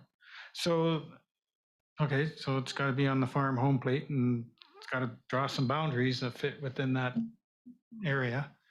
And what about, if a lot has a winery building and no residents, I guess there's no home plate. And that would seem like a good place to park some motorhomes for the night, is in a parking lot of a winery. Yeah. And they would, so I wonder how we can accommodate that. And yeah, the requirement for a farm home to be added to the proposed regulations came from the Agriculture Advisory Committee. It wasn't initially in the staff drafted amendments. I think that the idea behind it is we would limit the amount of encroachment into the agricultural property. I believe the Ministry of Agriculture also supported that inclusion. I agree with your comments there, Councillor Barkwell, that it's, there could be circumstances where it would be better sited in another location. And I guess that would require a development variance permit to be considered by council at that time. yeah, I can see a lot of situations where it might be better to not be 10 meters back, like I'm thinking of one right now, where it would be good if they parked close to the road, and that would actually save space, and it's just temporary for the vehicle to be there overnight. So there's just so many wrinkles, but at least maybe with this we can get a start. My other question was concerning power, because the Agricultural Land Commission's rules, no permanent infrastructure additions or something. And I would think that power just, would have to be underground power supply would be prohibited by the Agricultural Land Commission's rules. No, it was recommended that the installation of no permanent infrastructure be installed, but with this use, power is that's something that council could consider as part of a proposal that comes in. Some of the comments this came from the Advisory Planning Commission in terms of allowing power was the use of generators being a noise impact. So they originally, we did state no permanent infrastructure in the proposed amendments, and there was a bit of a discussion at the Advisory Planning Commission to avoid the use of generators through the use of a campground, through the installation of power, if the operator so chooses. Yeah, it gets expensive, so it's going to have to be their decision, I suppose. It totally would be. Yeah. Thank you.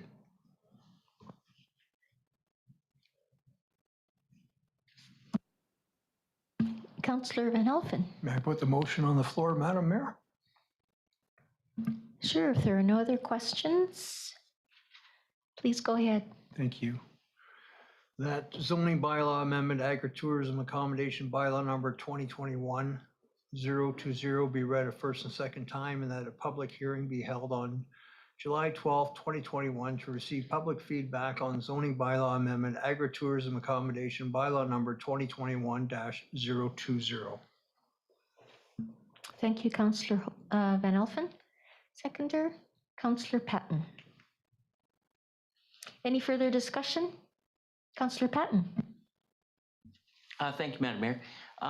As our Director of Development Services was talking about, is there something in that motion that we could direct staff to begin application intake for this prior to public hearing? Or should we wait until public hearing? Yeah, I guess, is there any, I guess my question being is there any legalities that we could fall into if we were to get ahead of ourselves? Maybe that's a better question for our corporate officer. You please go ahead, Karen. Thank you, Madam Mayor. Yes, I think because this is a public process and we are forwarding this to a public hearing to hear from the public, I would recommend that council wait to go through that process and see what happens following the public hearing. And should there be a period of time where we have to go to the Ministry of Transportation, should the bylaw be given third reading, then at that point, I think it would be safe for staff to start collecting applications. Excellent. Thank you for the clarification. Yeah, it sounds like a prudent way to go. Councillor Carlson, you had your hand up, and then on to Councillor Holmes. Just, I mean, if people want to start their own planning process and putting together what they would consider their application, I'm sure they could. We just wouldn't necessarily accept them until we know if this is moving forward. Yeah, thank you. Yeah, I think it's worth looking at this as a pilot over 2 summers, not just this summer. And if this goes ahead, we can make any tweaks and fine tuning after that second summer to see how it goes. And I think also it would give people time to get their agritourism activity together, because they'll need that before they can have their accommodation. So that's a lot of stuff to get for somebody to pull together. I think this, I support this going to a public hearing. I think it has a lot of potential. I know in Europe they do it. In France, I'm not sure how well it works with Anglo-Saxons coming, because farm is spelt the same way as firm closed. And so Anglo-Saxons come and see camping farm, thinking that it's closed, and then they keep driving, but that shouldn't be a problem here. So I'll support the motion, and I thank the chamber for bringing this forward. Thanks. Councillor Carlson. Just one thing.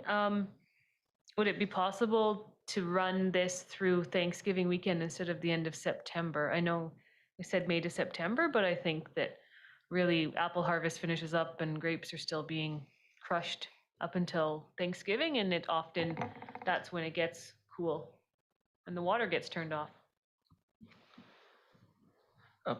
Thank you. I certainly thank you, Councillor Carlson, through the mayor. From my perspective, I think what you're raising makes sense. I know that September had come up in other conversations, but we have room to move on that, and certainly there's some nice fall weather and activities that extend into the fall. So I think it's something we could take back and look at. I'm just going to give Brad the opportunity to disagree with me in case you'd like to. So just to clarify with council, it does state within the proposed bylaw amendments that are on the floor right now, that the specific use regulation says May to September. You know, I don't think that regardless of that being written within the bylaw that we would take a hard stance on that. We would probably give a few weeks or maybe a month even to allow an operator to close their business with a timeline, and our enforcement staff would be on top of that. However, we're willing to consider friendly amendments as well to the proposed bylaw, perhaps before council, if council is willing to consider a friendly amendment to the draft. That's why I brought it up now before we vote, so we don't miss it. But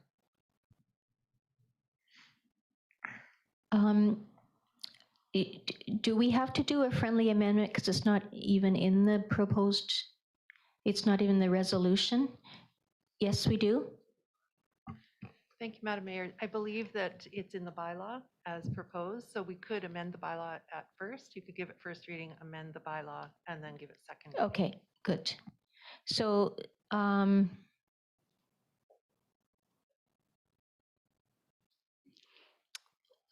but we already have first and second reading on the floor. So, can we just split it into first reading or?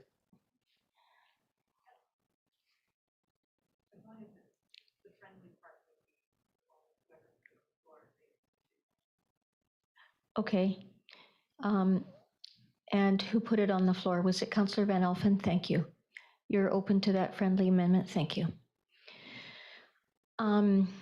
Okay, so we'll vote on the amendment then, unless there's any further discussion. Councillor Patton. Thank you, Madam Mayor. I'm wondering, we've had Mr. Kubik has been on waiting for us patiently. I'm not sure, would it be council's will to have him speak to us, or I'm just wondering. If council has any questions, then we can ask if council would like to hear from Mr. Kubek, but it would be out of process to invite Mr. Kubek to speak to us. Okay, that's fine. Thank you. Okay, Councillor Barkwell. Yes, I'm just wondering what this amendment is, because actually when I had the same thoughts as Councillor Carlson, I would have even have thrown April in and all the way to the end of October, because developing our shoulder seasons is something that we want to do. And that those are the shoulder seasons. So what is the amendment? How is the amendment worded? Are we going just to the Thanksgiving or to the end of October? That would be a question to ask our corporate officer. What the amendment shows, reads, I mean. Oh, pardon me. Do you, Councillor Carlson, do you want to provide some wording on the amendment part of it, extending the season from September? You're the one that brought it up. yeah, you want me to put my microphone on? Oh, I don't know if we need to necessarily have people camping when the water goes off. Do we? I mean, that's part of the, I guess that would be part of my concern, but they're not necessarily using the water. So Yeah. maybe we say April 15th until the end of October, but I do think that gets pretty cold. So if people, I mean, most campsites and campgrounds close at the end of September, right? And that's part of the challenge and why I suggested we go till Thanksgiving, because people still want to go camping at Thanksgiving. But I think beyond that, it's pretty cold and people aren't necessarily wanting to camp anymore. But if it makes no difference, then we can go April through October. There is a difference between camping and camping in an RV that's heated and winterized. But your point about the water being shut off, oh no, that's agricultural water, so it doesn't apply. So I still don't kind of have an answer from you. April to October is fine. It does seem like a long time, but if it doesn't affect any other way. Graham? Graham? Thank you, Your Worship, and through to Councillor Carlson. So I would suggest that council would set the bookends to be beginning of April to the end of October and let demand regulate the season as part of the learning process. What I will say as the former Assistant Deputy Minister of Alberta's provincial park system with 20,000 campsites in our provincial parks, people in Thanksgiving, long weekend, were mad that we shut down the reservation system after Thanksgiving long weekend because the way the units are these days with 3-season, 4-season, self-contained. And I can't imagine, not knowing, further to Councillor Holmes' question about preparing the agricultural activities. We are starting a little later than we hoped this year. The agriculture tourism activities, perhaps harvest, and sort of potential festivals or events associated with that, including vegetable and other harvests, beyond fruit, I think could, ice wine. I mean, I don't know. You could see we wouldn't want to hinder the potential there, not knowing what could come from this. So I would suggest to council April 1st to the end of October inclusive for the time period. Okay, back to you now, Corporate Officer, with your amended resolution.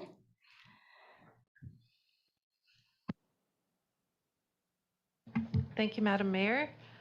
So what we have now is that zoning bylaw, agritourism accommodation bylaw number 2021-020 be read a first time, and that the bylaw be amended at first reading by changing the proposed time frame to read beginning of April to end of October, and that zoning bylaw amendment agritourism accommodation bylaw 2021-020 be read a second time as amended, and that a public hearing be held on July 12th, 2021 to receive public feedback on the bylaw number 2021-020.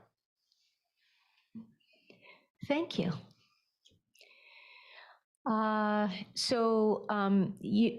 That's okay with you, Councillor Van Elfen, and who seconded that? I didn't write it down.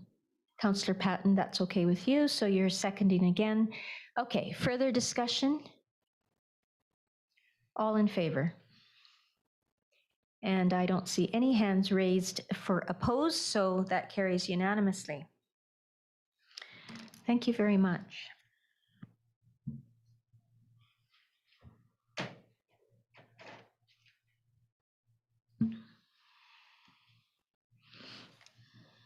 Thanks for all your hard work on that, Brad. And I'm not sure if Mr. Kubek is still on the line, but for bringing that forward, it's whatever we can do is worthwhile, I think. Okay, so now on to adoption of zoning bylaw amendments for 7418 Kirk Avenue. Could someone bring that forward? Councillor Patton. Thank you, Madam Mayor. The zoning bylaw amendments to 7418 Kirk Avenue, bylaw number 2021-019 be adopted. Thank you. Seconded by Councillor Van Elfen. Any further discussion? All in favor? Thank you. And now on to item 12.1, notice of motion, and I will pass the mic on to Councillor Traynor. Thank you. So I did give council a heads up about this about a week ago. I'm hoping to bring forward a notice of motion, well, I am tonight, that council officially dedicate the funds that the district collects from the sale of the properties along Landry Crescent between the homes and the waterfront to 4 specific items. And CAO, is it okay if I read those out now then? Okay.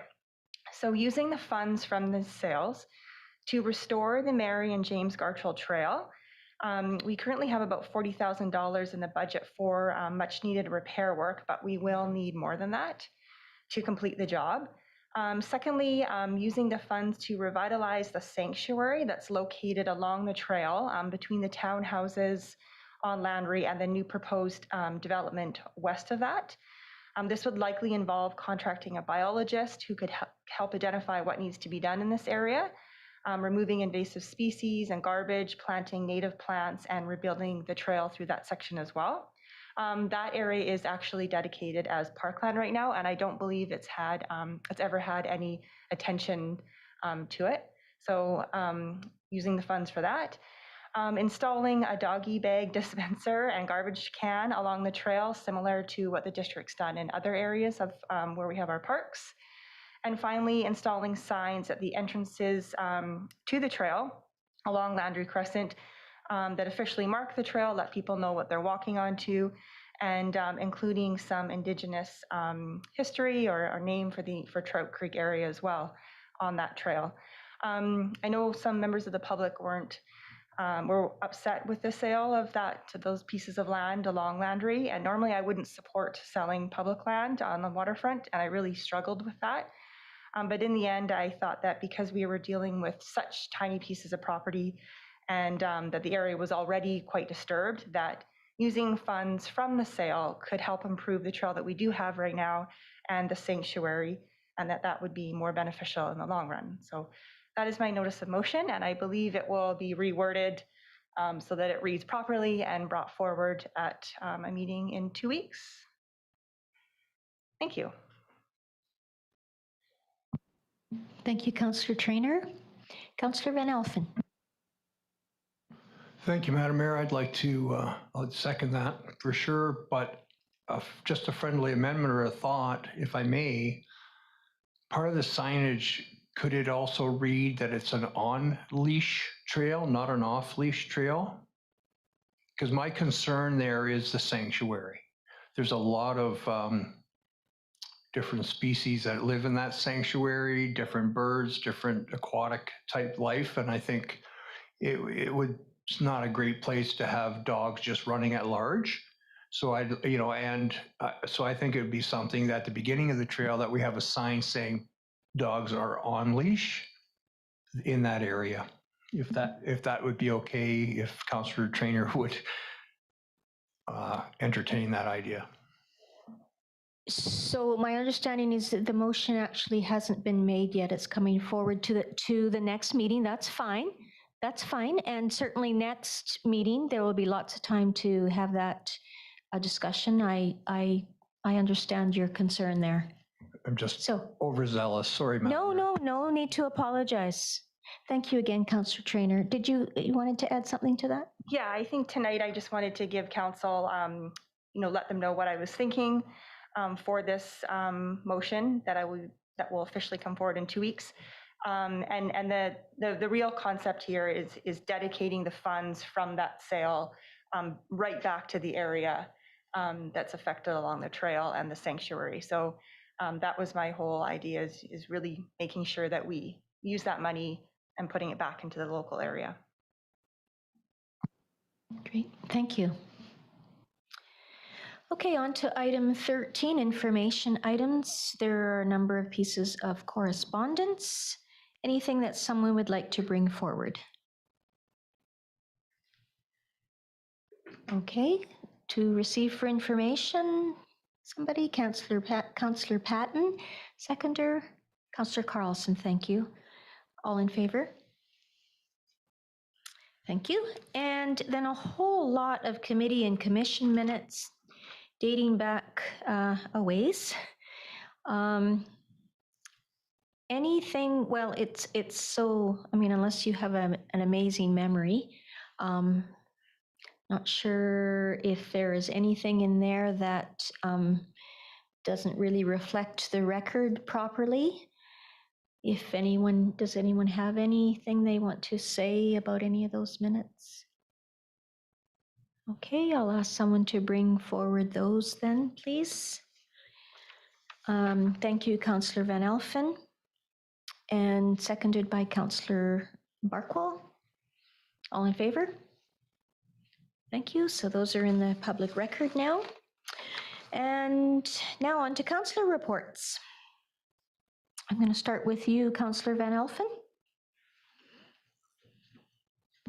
Thank you, Madam Mayor. Not a lot to report tonight. I just wanted to touch on something you said in your report on the West Summerland Station. Rotary has done a fabulous job there, but I just wanted to bring it forward. I remember when they were building it, and I went and saw my friend George Giannotti, and he had the original sign in his garage, West Summerland Station, and he happily donated that and it is now on that building. And it says that's the original sign from the original West Summerland station because his dad worked on that railroad. And when they tore that building down, George went and salvaged that sign as memory of his father. And now it's back on the building. So thank you. Thank you. That's a great story. I really like that. Thank you for sharing that. Councillor Barkwell. Well, I don't have any good stories like that. No report. Okay, Councillor Holmes. Yeah, thank you. Just as you mentioned in your report regarding the Okanagan Nation Alliance workshop this morning, I found it really excellent, and I'm glad that they plan to be doing more. It really gave everybody a lot to think about, I think, and just this whole concept that I think Indigenous people have spent a lot of time understanding the non-Indigenous systems, legal systems, and everything like that, because it's been imposed on them. And what we need now is for non-Indigenous people to learn and understand Indigenous knowledge systems. And I think this is kind of what this is all part of, and it's a long road, and but we got to start somewhere.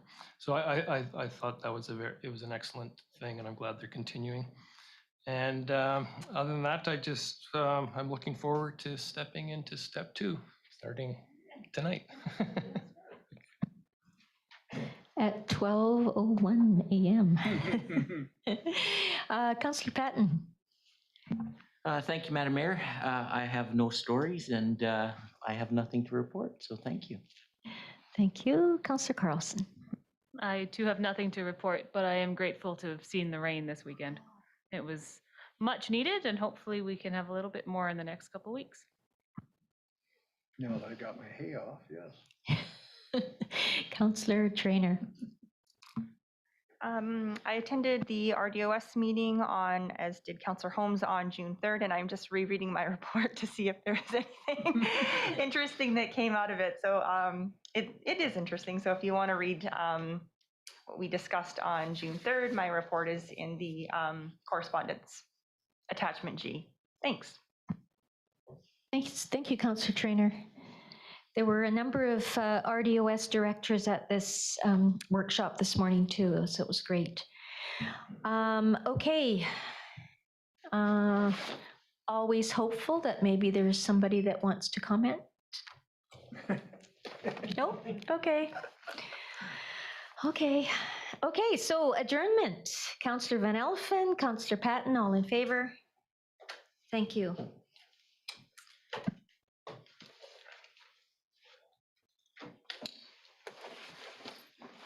Short, sweet.